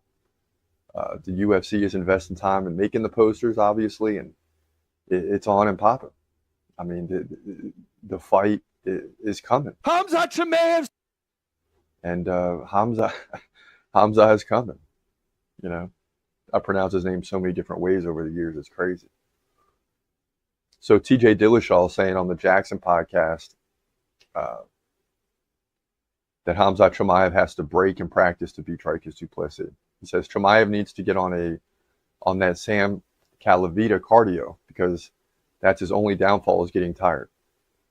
DDP ain't going to get tired. He needs to work on topping red line stuff. He goes for the finish. And you can only do that for so long. You have to train that section. Everyone's heart rate. You get into the red zone, you start producing lactic acid. You get tired. And, credit TJ Dillashaw, he has a point here. But we've seen Khamzat Chimaev overtrain too. That's why it's beneficial that he's with the new management. He's overtrained, got sick, had to pull out of fights. This guy does not have a problem training. He just doesn't have a lot of fights that took him into deep waters. Now, Kamaru Usman did, Gilbert Burns did. He still got wins in those fights. We really don't know with the Usman thing because he got hurt late in round 1, and that affected him for the rest of the fight, and he still pulled it off. Burns was just a battle in a fight that Khamzat really had no business being at welterweight anymore. And the way the UFC was slow playing him, he couldn't keep making the weight, which is what led to the Nate Diaz debacle and him missing weight. So he's gone through a lot of things. I understand what TJ Dillashaw is saying, but from a coaching perspective, I think you have a thoroughbred here, right? I've coached track, football, a lot of different sports, and to me, this is a thoroughbred. He's ready to roll. Yes, you got to get the endurance out of him, but you just have to make sure he gets to the fight. Nothing is more important than that. You can't overtrain this guy, and then he comes in tired or worse, he gets sick again and has got to pull out. You have a thoroughbred. You just have to train him the right way, but make sure he's fresh on fight day. If anything, Khamzat doesn't need to be pushed. He needs to be slowed down. All right? I'm trying to tell you this. Khamzat Chimaev needs to be slowed down. Train. But the last 2 weeks, we're just maintaining at that point. And that's the way I hope it goes, because it's very important that Khamzat Chimaev is ready to roll. Make no mistake about it. Now, as we work our way up into the co-main event, it only gets better, because you got a big name in Stephen Thompson here, welterweight division, taking on a very good Brazilian, 17-1 Brazilian in Gabriel Bonfim. Bonfim is a 4-1 favorite, but anytime you're going up against a legend, and yeah, we're going to put Stephen Thompson on that level because he's been around for a while. And when I say legend, that means when his name is on your resume and you beat him, that's a big deal. But wait a minute, it's not going to be that easy, right? I mean, yeah, Gabriel Bonfim is looking good, but he does have that one blemish on his record. Could this be another one? Let's find out. In the welterweight division at UFC Nashville, you got Stephen Thompson taking on Gabriel Bonfim of the Bonfim brothers. Now, Thompson from America, 17-8. Bonfim from Brazil, 17-1. Oh my goodness. He's 1 inch taller than Stephen Thompson is 6'1". He's 27. Stephen Thompson, 42 years old. Thompson, 3-inch reach advantage. Both guys staying right-handed. Bonfim has the advantage in activity on the feet, 5.2 significant strikes per minute to 4.1 for Thompson. And also Bonfim lands more than one takedown per round, where Stephen Thompson's really trying to keep the fight standing. He's got limited takedowns. Thompson, 63% takedown defense. He's coming off back-to-back losses to Joaquin Buckley by third-round KO and Shavkat Rakhmonov by second-round submission. I mean, you would expect that from both those situations. We called the Buckley fight. I mean, Stephen Thompson slowing down, but he still beat Kevin Holland by fourth-round KO, lost to Bilal Muhammad and Gilbert Burns by decision. So each of the last 5 fights were all tough. Then you go back to 2020, and that doesn't really matter because he was 37, 38 years old. So he's slowing down, in my opinion. But can Bonfim beat him? That's the question. Bonfim, 73% takedown defense. Probably won't be necessary. He beat Chaos Williams by second round submission, and Angelusa by decision. 101 to 52 in significant strikes. He trailed 4-1 in takedowns. So he gave up 4 takedowns against Lusa. That's a problem. So who's his one loss to? Nicholas Dalby. Second round KO. At that point, it was 3 takedowns to none for Bonfim. And it's like Dalby had enough, and boom, that fight is over. So this is going to be a highly interesting fight. You know, when you look at Nicholas Dalby's record, it's 23-6. Stephen Thompson is not doesn't have quite that record, but the competition level is ridiculous. I can't go with Stephen Thompson, right? Because again, don't invite Brazil to the party or they're going to wreck it. And Stephen Thompson's 42. I keep harping on that. You got to understand, these guys, when they hit their late 30s, they start to slide. And now you're getting into 42 years old. So that's a problem for Stephen Thompson. The time is running out. This is a fight that Gabriel Bonfim must win. But it's still good for your resume. Make no mistake about it. Bonfim wins, hopefully by finish, but definitely by decision to move to 18-1. And it's going to go all over the place. I mean, he can take Stephen Thompson down if he wants. He can keep the fight standing where he lands one more significant strike per minute, so like 15 to 20 per fight or throughout the fight. So, yeah, Bonfim is going to win this thing hopefully easily here. In my opinion, welterweight division, UFC, Nashville. Yeah, so in this case, we're saying no.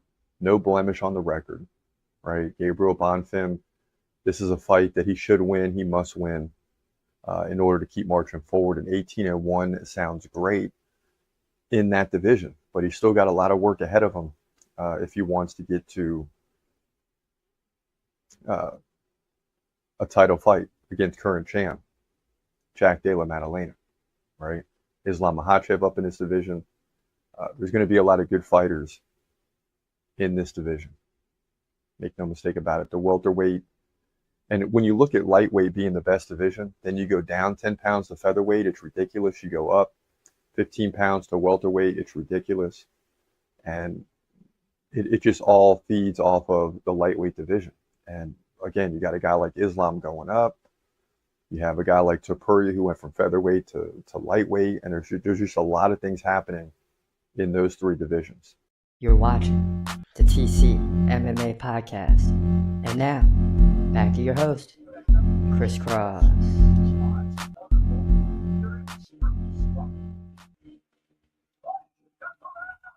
Welcome back, TCMMA podcast. We are live here at UFC Nashville.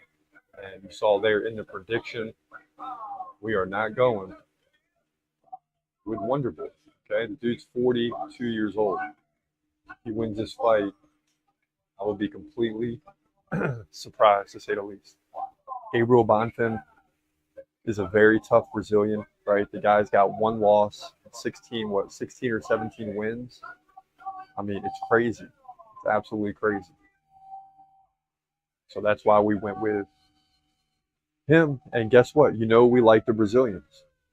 As G Money said earlier in the show when he was here, he's Brazilian. He's got to have a ground game, right? And that's the truth. I mean, that's the absolute truth. So both guys are in the octagon getting introduced right now. So we're moments away from this fight starting.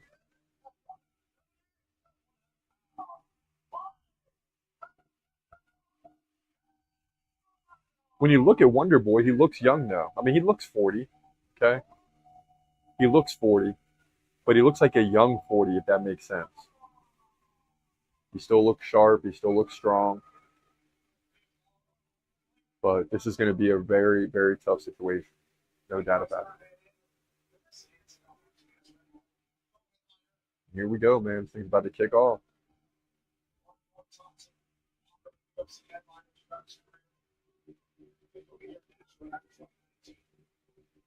All right, Stephen Wonderboy Thompson versus Gabriel Bonfim, 17-1. And this fight is officially underway. We're going to be here till this fight finishes. Please believe it. Co-main event. Getting close to the finish line here. Yeah, you can definitely see that gray hair from Stephen Thompson. That'll make you look 40 real quick. Wonderboy, as you might know, stands southpaw, right? Gabriel Bonfim's a big dude, though. I mean, they're toe-to-toe, about the same height. Bonfim's got the big shoulders, big legs. So does Wonderboy.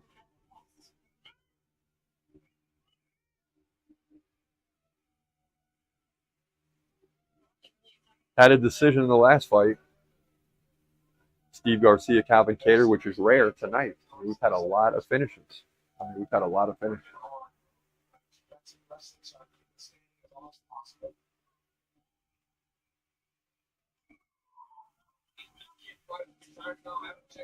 These guys really feeling each other out. It's like they're trading. Like Bonfim lands a kick, Wonderboy lands a kick. Bonfim lands a jab, Wonderboy does the same. It's also an interesting fight for Bonfim because, you know, he's facing a southpaw left-handed fighter. And on the way up, you got to prove you can face opposite stance fighters. Lefties are used to this. 4 out of 5 fights are facing, you know, a right-handed fighter. So lefties, you know, always have an advantage. Doesn't mean they're going to win, right? Doesn't mean they're going to win. But they do have the advantage, in my opinion.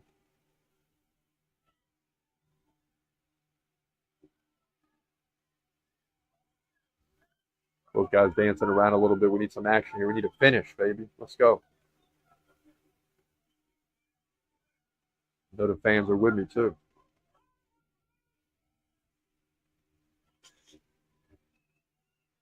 Nice pop there by Bonfim. Now he shoots in for the takedown. Here we go. It's going to get interesting now. And Wonderboy can go to the ground for sure.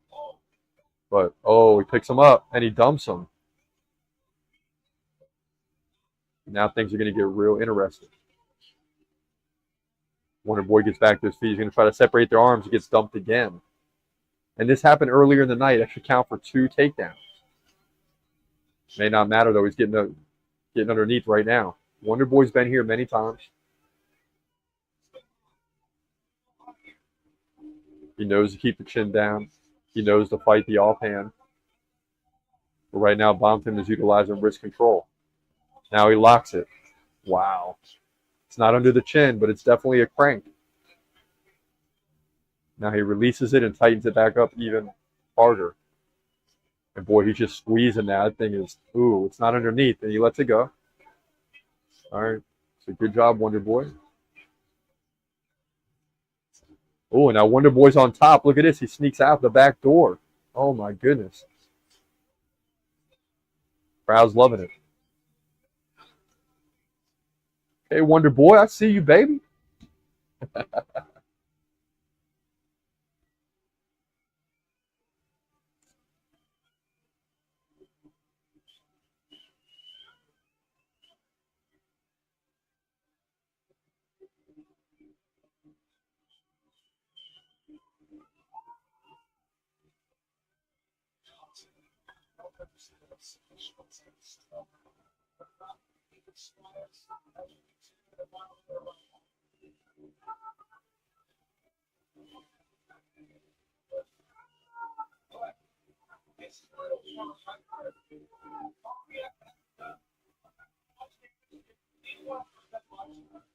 Yeah, so now it's Wonder Boy backing up Bonfim. I mean, it's incredible.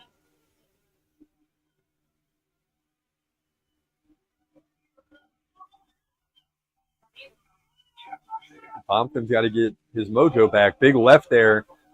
Looked like Wonder Boy was going down, but he was just looking what was behind him.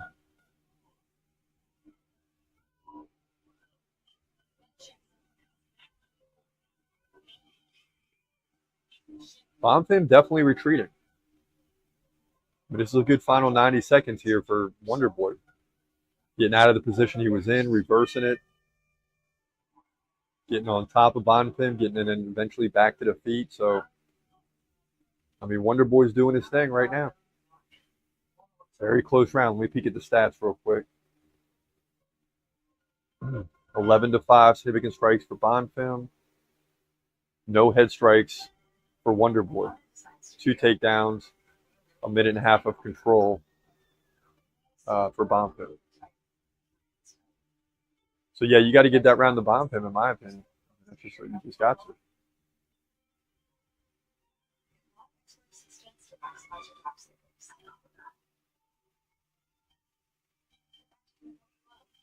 But hopefully it won't go that far. It's been several fights now. We thought we were going to go to a decision. And guess what? They end in finishes. That's a storyline here.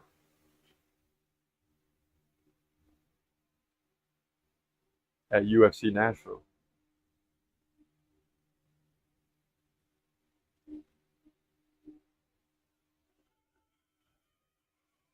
So stay with us. We'll be here for the main event, right? The Black Beast in the house, just turning 40 years old, Derrick Lewis.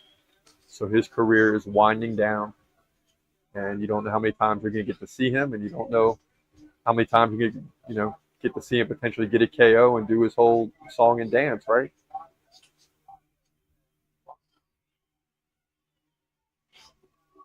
Because there's not really a lot of fighters right now that have a routine at the end of their fights. Derrick Lewis does. And he's on a guy that's on the border of that Hall of Fame, probably won't get there, right? But if he did, he's going to be remembered for what he does after the fight, right? His signature post-fight thing. You got guys that, and by the way, round 2's underway, but you got guys that jump on top of the octagon fence. You got guys that might do a cartwheel or something crazy, or they used to do backflip, but they don't like that. The UFC does not like that because that's how guys, there has been a few fighters get injured on doing the backflips off the fence. But a signature routine when you win is definitely something that people remember. Bonfim shooting in for the takedown now. First minute gone. Wonder Boy doing a good job of defending the takedown for sure.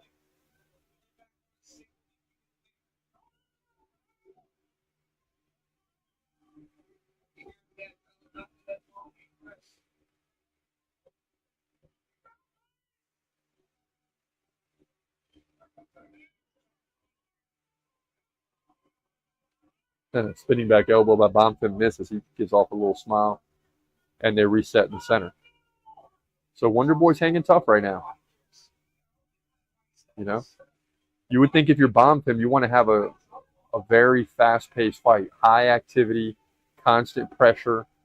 Okay, I know you got to worry about Wonder Boy's ability to KO people, things of that nature, but you also want to tire him out. Big left there by Bonfim. There's Black Beast, baby, warming up. He's got like a little warm-up, like a light. Derrick Lewis is trying to come in there and KO somebody. You don't need to really warm up. He's only going to throw about 3 significant strikes a minute, or 3 attempts anyway.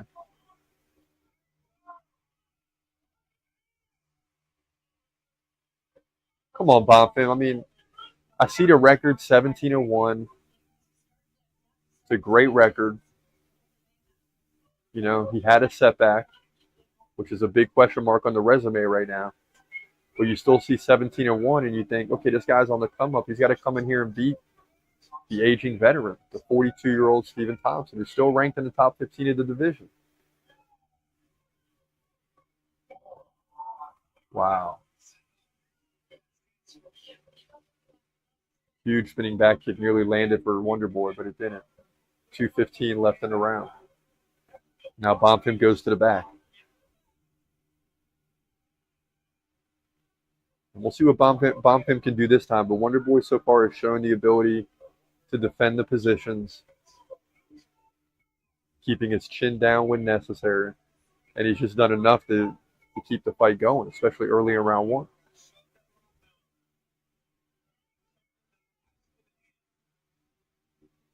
It just doesn't seem like on the feet Bonfim has a big advantage. It seems even on the feet, right? How much credit do you give for this control? There's not a lot of control. Talking like 2 takedowns, 2 minutes of control, not really a big deal.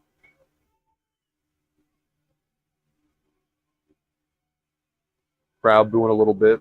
They're used to seeing finishes, right? 120 left, round 2. They like that. Both fighters separate back to the center. And as we've seen throughout the night, this is where things can happen. No doubt about it.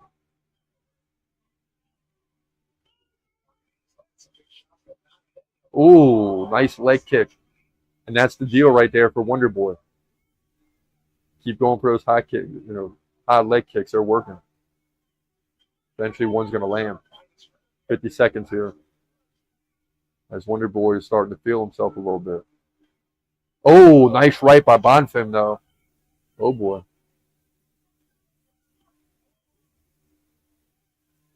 Wonder Boy's always been a crowd favorite, man. People like him. They're rooting for him. Obviously in the crowd right now. Oh, big left by Bonfim. And man.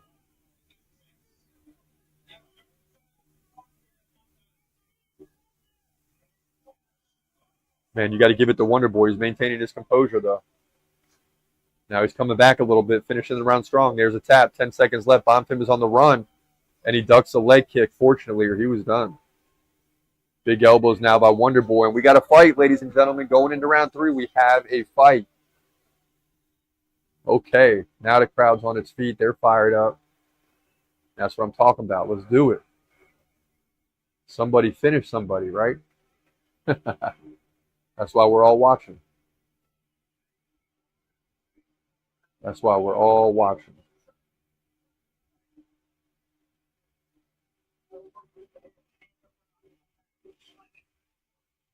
So Stephen Thompson is, I don't know if Stephen Thompson is impressing me right now or Bonfim is just being, it's just disappointing.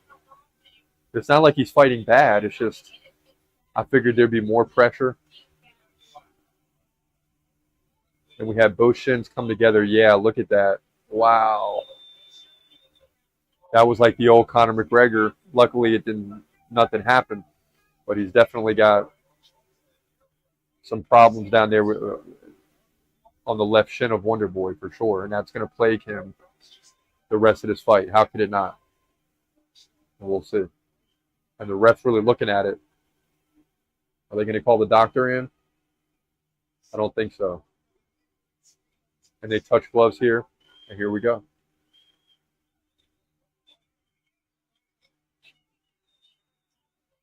problem for Wonder Boy is he wants to keep using that left leg. Now Bonfim's shooting in for the takedown. See, and if I'm Bonfim, I want to separate here. I know you want to get the takedowns, you want to control the fight. But with Thompson's leg the way it is, I might let him go and let's just stand up and go. Oh, and Bonfim is kicking at that leg. And the fans are booing that, but listen, that's how it goes. Stephen Thompson looked down at his leg and shook his head and said, ooh.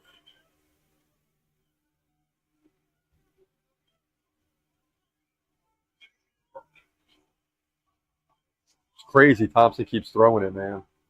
Unbelievable.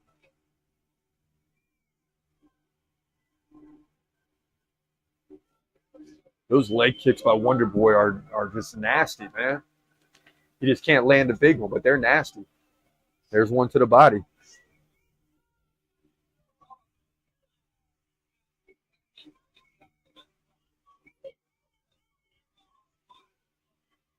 And this fight can't get done quick enough for Stephen Thompson. He's definitely laboring on that left leg.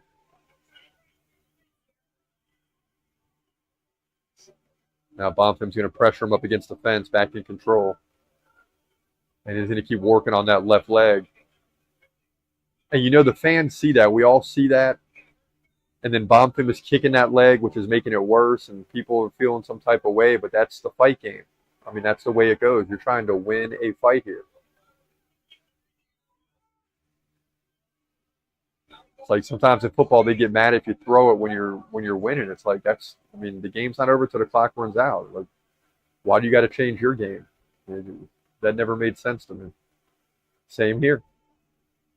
Crowd chant Wonder Boy, 250 left in the fight. Now Wonder Boy turns Bonfim.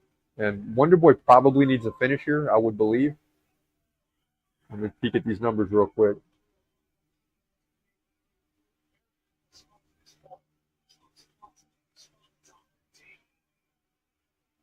30-29. Wow, significant strikes, close. 12-11 ahead strikes. All right, it's up for grabs. The 3 takedowns for Bonfim with 310 of control makes it look a little better, but that's not great either. Wonder Boy's done enough to defend those positions. So it's very close on the feet right now.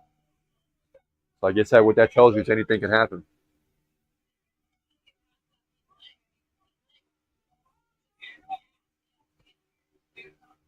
Oh, Wonder Boy landed that time with the left leg kick up high.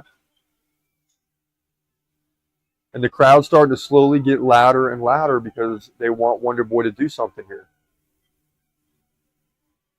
I just don't know if Wonder Boy won either the first or second round. But if he did win one of the two, he's got to finish strong here. Now Bonfim lands another takedown. That's going to be 4th.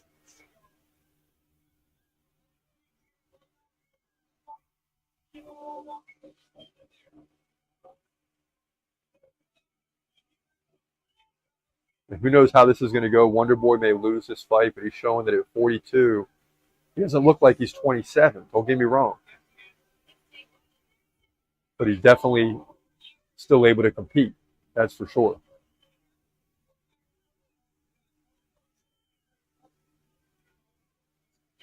One minute to go now in this fight. Final minute.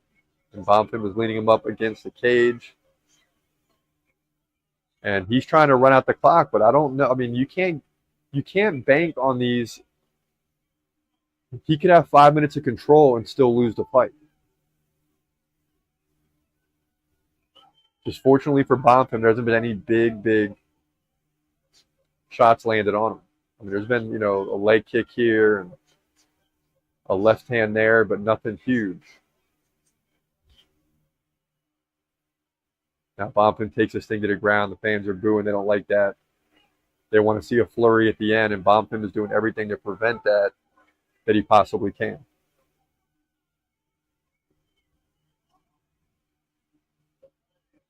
Final 10 seconds, there's a tap. It's going to be an interesting decision. So I think Bonfim thinks he clearly has this won, and he probably does, but can't be guaranteed. In my opinion, Bonfim won a close fight. But he was taking a chance in round 3 by just holding on. So both guys hug it out. And he's probably telling Wonderboy, I'm sorry that I had to hit your leg and make it worse, man. But, that's what you do during the fight, and that's what you say after the fight. Significant strikes, 37-36. So by the end, Wonderboy led. He led in head strikes, 15-13. Okay. So the 5 takedowns for Bonfim with 5:30 of control, is that going to be enough to sway the judges? It looks like when you're watching a fight, of course, right? But the judges don't always play it that way. They don't always play it that way. The takedown game, if it's dominant, is clearly, obviously, a big difference. But when it's not dominant, anything can happen.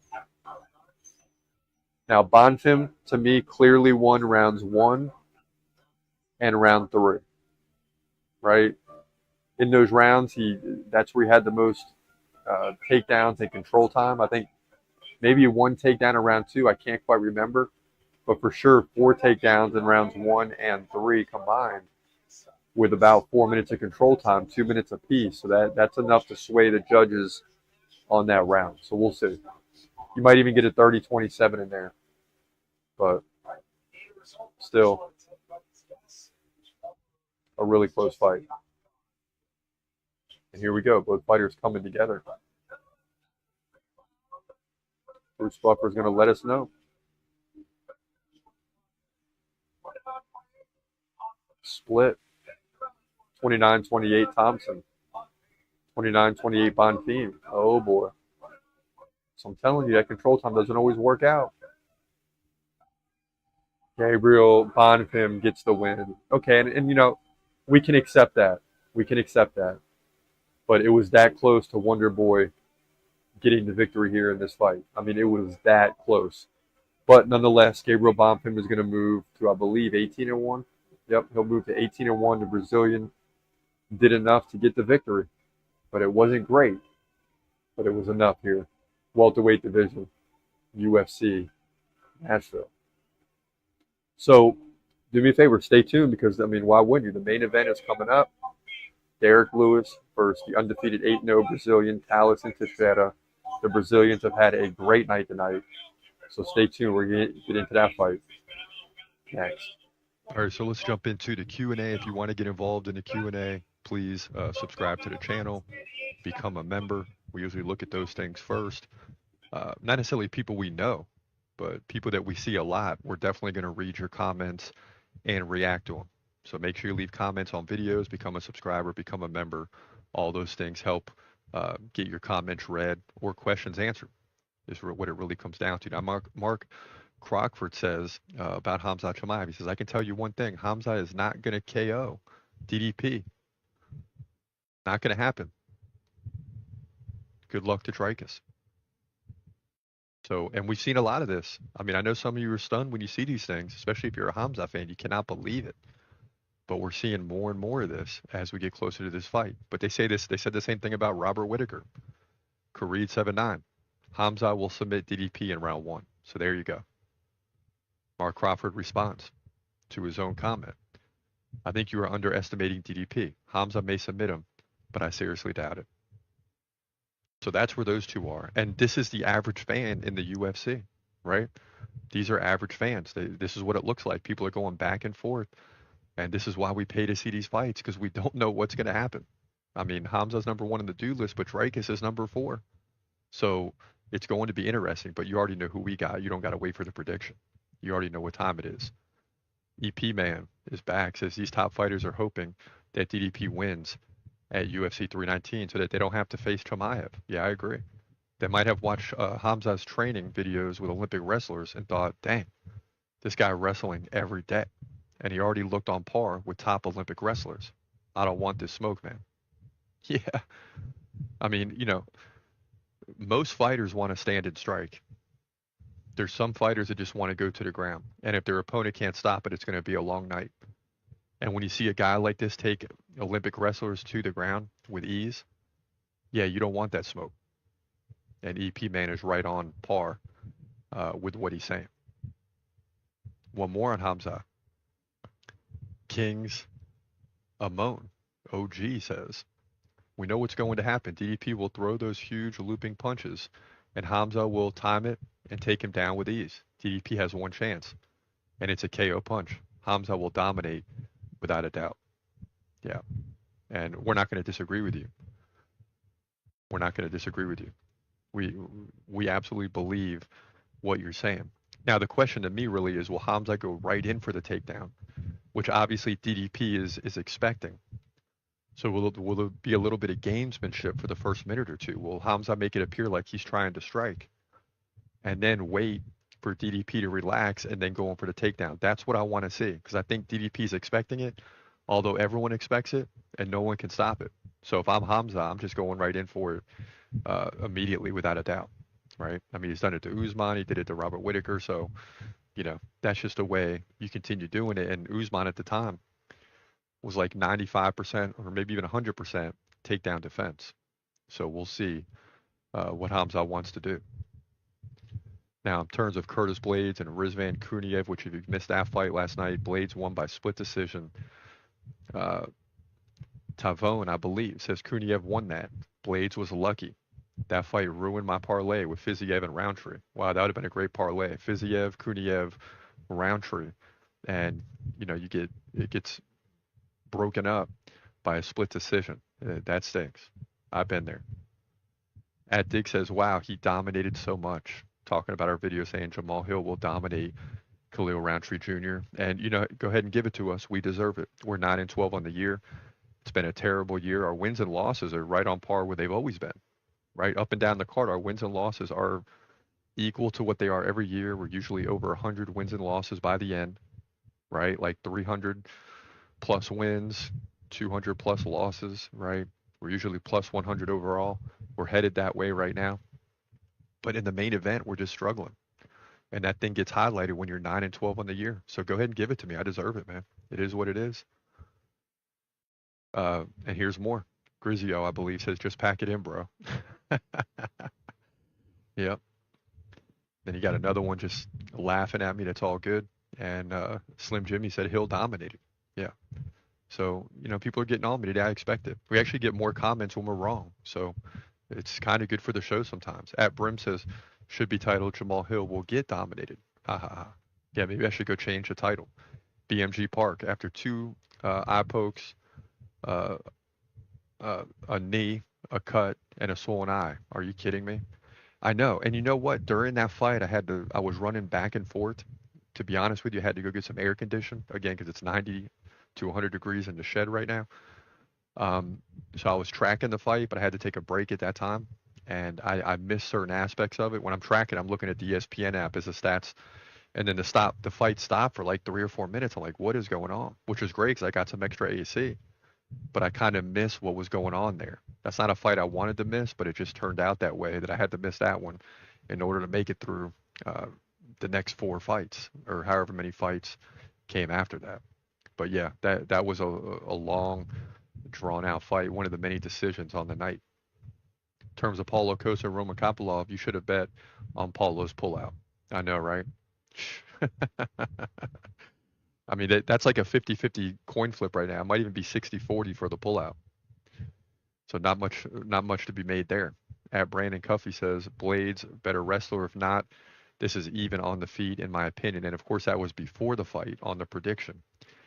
And it turned out that he was right. I mean, these guys that really go for takedowns, it was kind of even on the feet. That's what led to the split decision. And you could make an argument either way. Of course, there's more arguments being made that Kuniev should have won, of course, because Blades won. If Blades would have lost, they would have said it was the home crowd that got him the win. The judges were swayed. So either way, the judges can't get this fight right. So, I mean, but that's what the people are talking about, right? That's why you want to get involved in the Q&A. We're curious to see what you say. We put up polls from time to time, although we've been a little lazy on that lately. But we want to know what you have to say. We want to talk about it, want to react to it. So get involved and leave your comments. Now, as we work our way up to the big boys, this is a very difficult prediction for me. You know, we've struggled in the main event this year. We're 10-12 coming into this thing. And it's all hands on deck to help us make this pick. Now, the odds favor Tallison Teixeira, but Derrick Lewis has that 1 punch KO power. And the longer the fight goes, the more likely Derrick Lewis is going to catch him at some point. So we had to factor all these things into the pick. So here we go. Heavyweight showdown. Derrick Lewis versus Tallison Teixeira. In the heavyweight division at UFC Nashville, this is your main event, and it's a good one and a tough pick. You got Derrick Lewis taking on Tallison Teixeira. Derrick Lewis from America, 28-12. Teixeira, 8-0 from Brazil. Now, Teixeira is very tall, right? 4 inches taller than Lewis at 6'7". He's only 25 years old. Derrick Lewis is 40. Teixeira, 4-inch reach advantage. Both guys stand right-handed. Lewis, very slow pace on the feet, but calculated. Only lands 2.5 significant strikes per minute. Teixeira, right now in limited fights, over 14 significant strikes per minute, so that'll come way down over time. Lewis can get like a takedown every 6 rounds. Teixeira, we don't really know quite yet. Now, Derrick Lewis, 52% takedown defense. That's not great, especially against a Brazilian. But he is coming off a win against Rodrigo Nascimento by 3rd round TKO. He did lose to Jailton Almeida by decision, but at least he made it that far, and beat Marcos Rogerio de Lima by 1st round KO. So very tough to figure out in terms of being 40, slowing down, but still he slows his opponents down and makes them think twice before they get too close. Now, Teixeira has been perfect, right? He's beaten Arthur Lopez at the Contender Series by KO. He KO'd Justin Tafa in the 1st round. But this is a much different fight, right? So you see his average is 14.5 significant strikes per minute, but guys get in there against Derrick Lewis and they really are concerned with getting in too close. So where you see a guy that's normally fast-paced, they get in there with Derrick Lewis and they start to play his game, and the fight slows down, and eventually Derrick Lewis draws you in and lands that big punch. Now, he is slowing down, but he's capable of beating guys like Tallison Teixeira. We just don't know how good Teixeira is right now. But I'm going to lean towards Teixeira here, even though he doesn't have a lot of experience, just 8-0, because I think Derrick Lewis is slowing down. This is one of those matchups that's like not as good as Jailton Almeida, who he lost to by decision, but better than Justin Tafa. Okay? So it's right in the middle for Tallison Teixeira, and right in the middle for Derrick Lewis, meaning this fight could really go either way. Teixeira is the favorite, but everybody knows Derrick Lewis can land that punch at any given time, and you're just hoping and banking on the fact that he doesn't, right? I just think Derrick Lewis is slowing down big time at 40. I mean, he was slowing down at 36, 37. So I like Teixeira to win this fight. I hate to see Derrick Lewis get KO'd, but that's what I think is going to happen. I think Teixeira KOs him and moves to 9-0 here. Heavyweight division main event at UFC Nashville. Yeah, so big pick there. Tallison Teixeira by KO. But in terms of wins and losses, we'll take the win any way possible. I don't see this thing going to a decision. 5 rounds is a lot for a 40-year-old, right, in Derrick Lewis. And some of these guys we've grown accustomed to seeing. Derrick Lewis, right, 40 fights deep into his MMA professional career. You see the age of 40 and you're like, man, and he's taking on a 25-year-old. It's just crazy. But Derrick Lewis gets in there and he controls the fight and makes you fight his way, right? Teixeira, right, 14.6 significant strikes per minute coming in. Of course, that's inflated, but can he even get 5 or 6 per minute? That's going to be very hard, especially now if he does end up KOing Lewis and he lands a barrage at some point. It may look like that at the end. But before that barrage, I'm curious to see the numbers because Derrick Lewis slows everybody down. I mean, he slows everybody down. You're watching the TCMMA podcast. And now, back to your host, Chris Cross.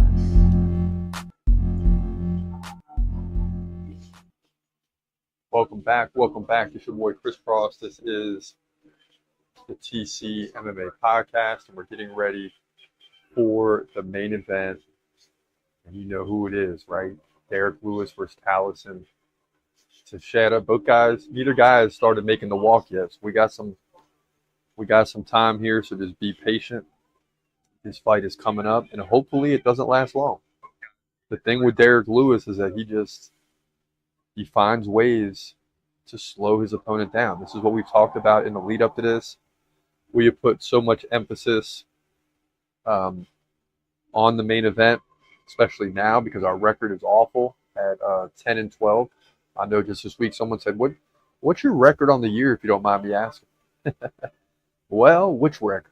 The overall record is great. The main event record is terrible. That's where we're at right now.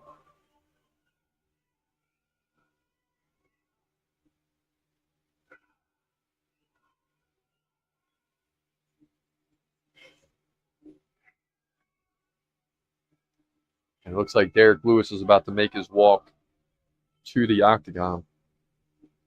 So it won't be long now.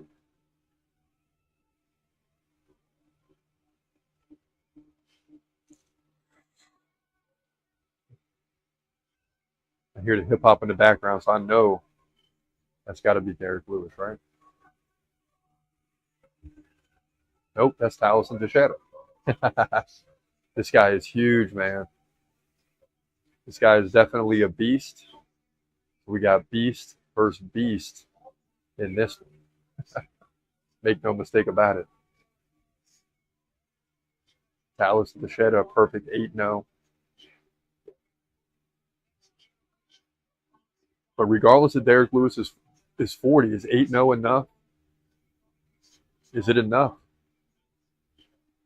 to prepare you to face a guy like Derrick Lewis? I mean, it's definitely not easy.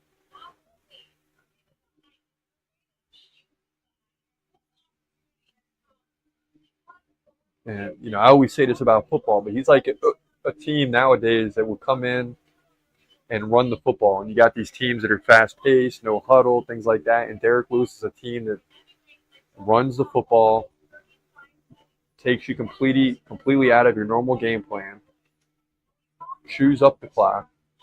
And what we've seen from a lot of fights that he's been in is he lulls you to sleep, and then he finds a way to get the victory. So, you know, that's what Derrick Lewis does. Can he do it again? We're about to find out. Let us know in the chat room who you got. Derrick Lewis, Tallison, Teixeira. By the way, G Money never made it back. I don't know if anybody weighed in on that poll anyway, but G Money never made it back. Rusty Maverick saying, excellent commentary. Thank you very much.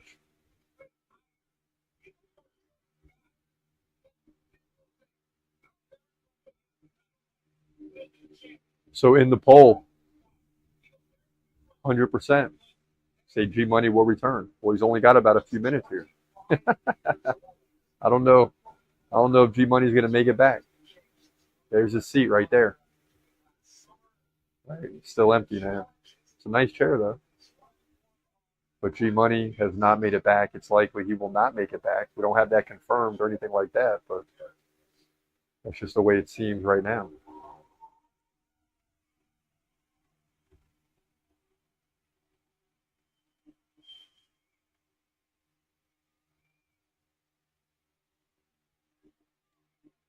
And the crowd roars. That's because Derrick Lewis is now about to make his walk to the octagon. Final walk of the evening. And we can't wait to see how this fight is going to transpire. Heavyweight division is always exciting. Doesn't matter if it's a pay-per-view event or just a regular event. It's always exciting. Crowd getting even louder now that they see Derrick Lewis. And this is a staple. This guy's a staple of the UFC, man. He's been around forever. I mean, Derrick Lewis has been around forever. The guy's 40 years old. His record is solid through his career. In 40 fights, he's 28-12. And there were points, you know, along the way that he really started working on his ground game. It's not great. but he got better. At one point, especially about 3 to 4 years ago, he was really, really getting in shape. And he's still in shape, but he's getting older. But he really worked on his body. He really worked on, people were taking him down and controlling him early in his career and finding ways to submit him and finish him and things of that nature. And he really worked on his ground game to prevent that. He worked on getting in the best shape possible. The only trouble for Derrick Lewis has been his legs, right? His legs. I would have had him on the squat rack, continually building his legs, obviously, his core, all those type of things. But, he looks better now than he did 5 years ago, okay? Even though he's 40. And that's saying a lot. However, he is more than a 2-to-1 underdog. He's given up 4 inches in height. He's 15 years older than his opponent. So his opponent's got all types of energy. But that doesn't really matter because the way Derrick Lewis fights is he just wants to slow you down. He's also known as the KO King. He's got 15 KOs, right, in the heavyweight division. That's crazy. Second most wins in UFC heavyweight history. Let's say 19. Finished 24 of 28 wins, 23 KOs. So 15 KOs in the UFC, 8 KOs before he even got there. The dude is ridiculous, man. He's ridiculous.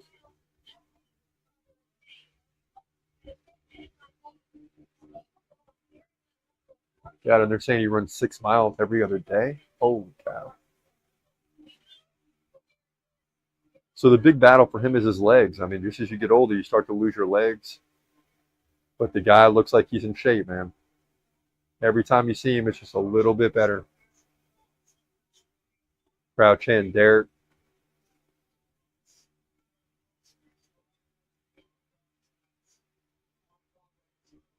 And this is going to be a tough test. Gosh, I hate that I had to go against Derrick Lewis in this one. And we've been wrong more times than we've been right in the main event this year. But we need this one. We need this one. And I desperately want to be back to 500 or above before UFC 319, Hamza Chimaev and Dricus du Plessis. Because I want it all on the line for that fight. Okay? But it starts here. You can't afford to lose this when you Tallison Teixeira to win this fight. 9 versus 13, heavyweight division, 28-12 versus 8-0. That's the setup. Bruce Buffer raising his voice. You know what that means, right? You know what that means. It's about to be on and popping.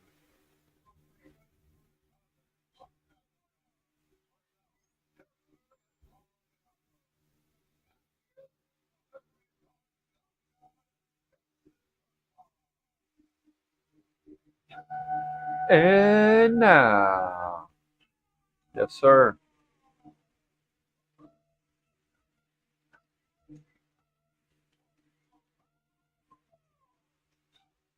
Yes.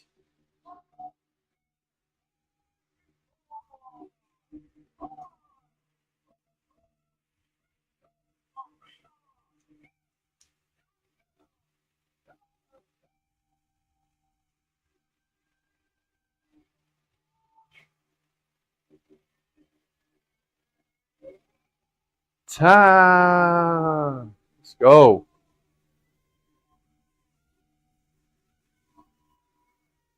Let's go, baby. Give me some.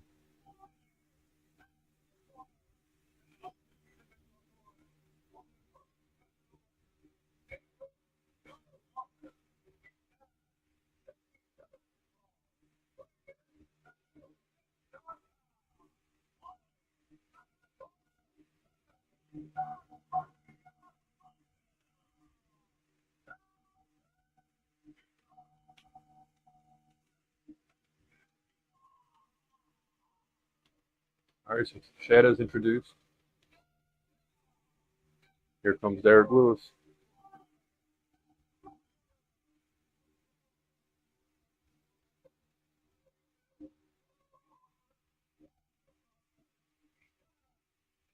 And big shout out to Rusty Maverick, #1 most engaged viewer on the live stream today. We appreciate that as always. Please believe it.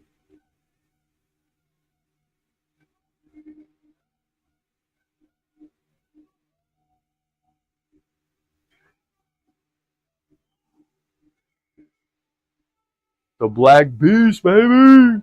Here we go. Here we go. All right, here we go. Main event, Derrick Lewis versus Tallison Teixeira at UFC Nashville. And you should already know by now this is a heavyweight division fight, right? We all know Derrick Lewis is in the heavyweight division. You don't get a nickname like the Black Beast if you're not in the heavyweight division. So here we go. Both guys staring each other down. This fight is seconds away from kicking off. And I'm waiting to see if this is a slow start or a quick start. If you're Tallison Teixeira, you need to not allow him to set the pace. And here we go. Both fighters come together. Big right throw by Derrick Lewis.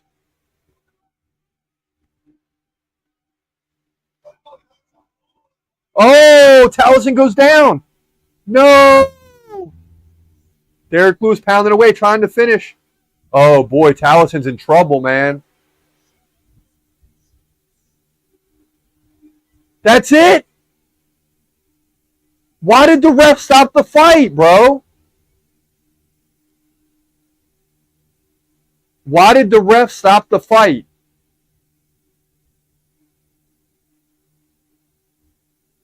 The crowd's happy. And Derrick Lewis is going to take off his shorts. And the crowd's like in awe. They're kind of going crazy a little bit, but they also realize like maybe it was kind of a quick stoppage. This is going to be talked about and discussed. Derrick Lewis. You got to love the post-fight antics by Derrick Lewis, man. Takes off the shorts and he pees on the fence. And not for real, but like a dog. So Derrick Lewis gets the TKO victory in 39 seconds, I believe. And Tallison Teixeira is up against the fence, and he looks dejected. He's completely upset. I mean, the stoppage, Tallison Teixeira was getting back up, and Derrick Lewis backed off, and they were going to be standing and striking the center again, and then they just stopped the fight. But the fans don't seem to care. They're chanting USA. They're loving it. I don't know, man.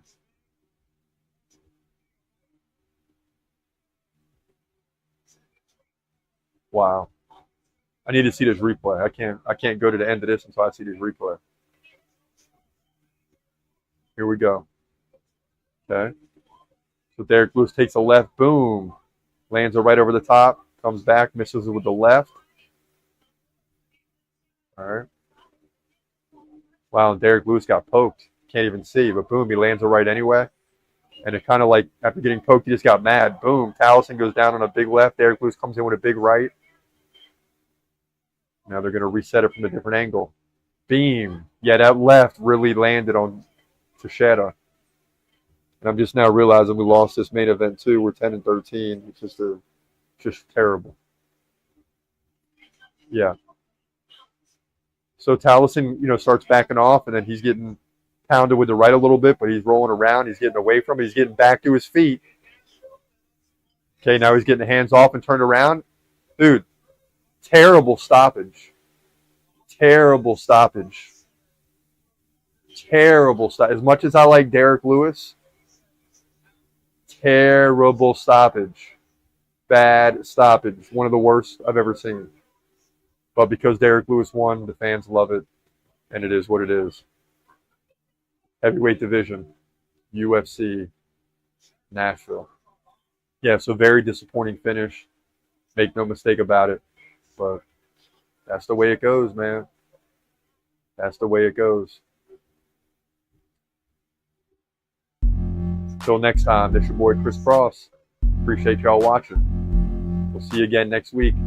Live, UFC 318. Poirier versus Holloway 3. See you then.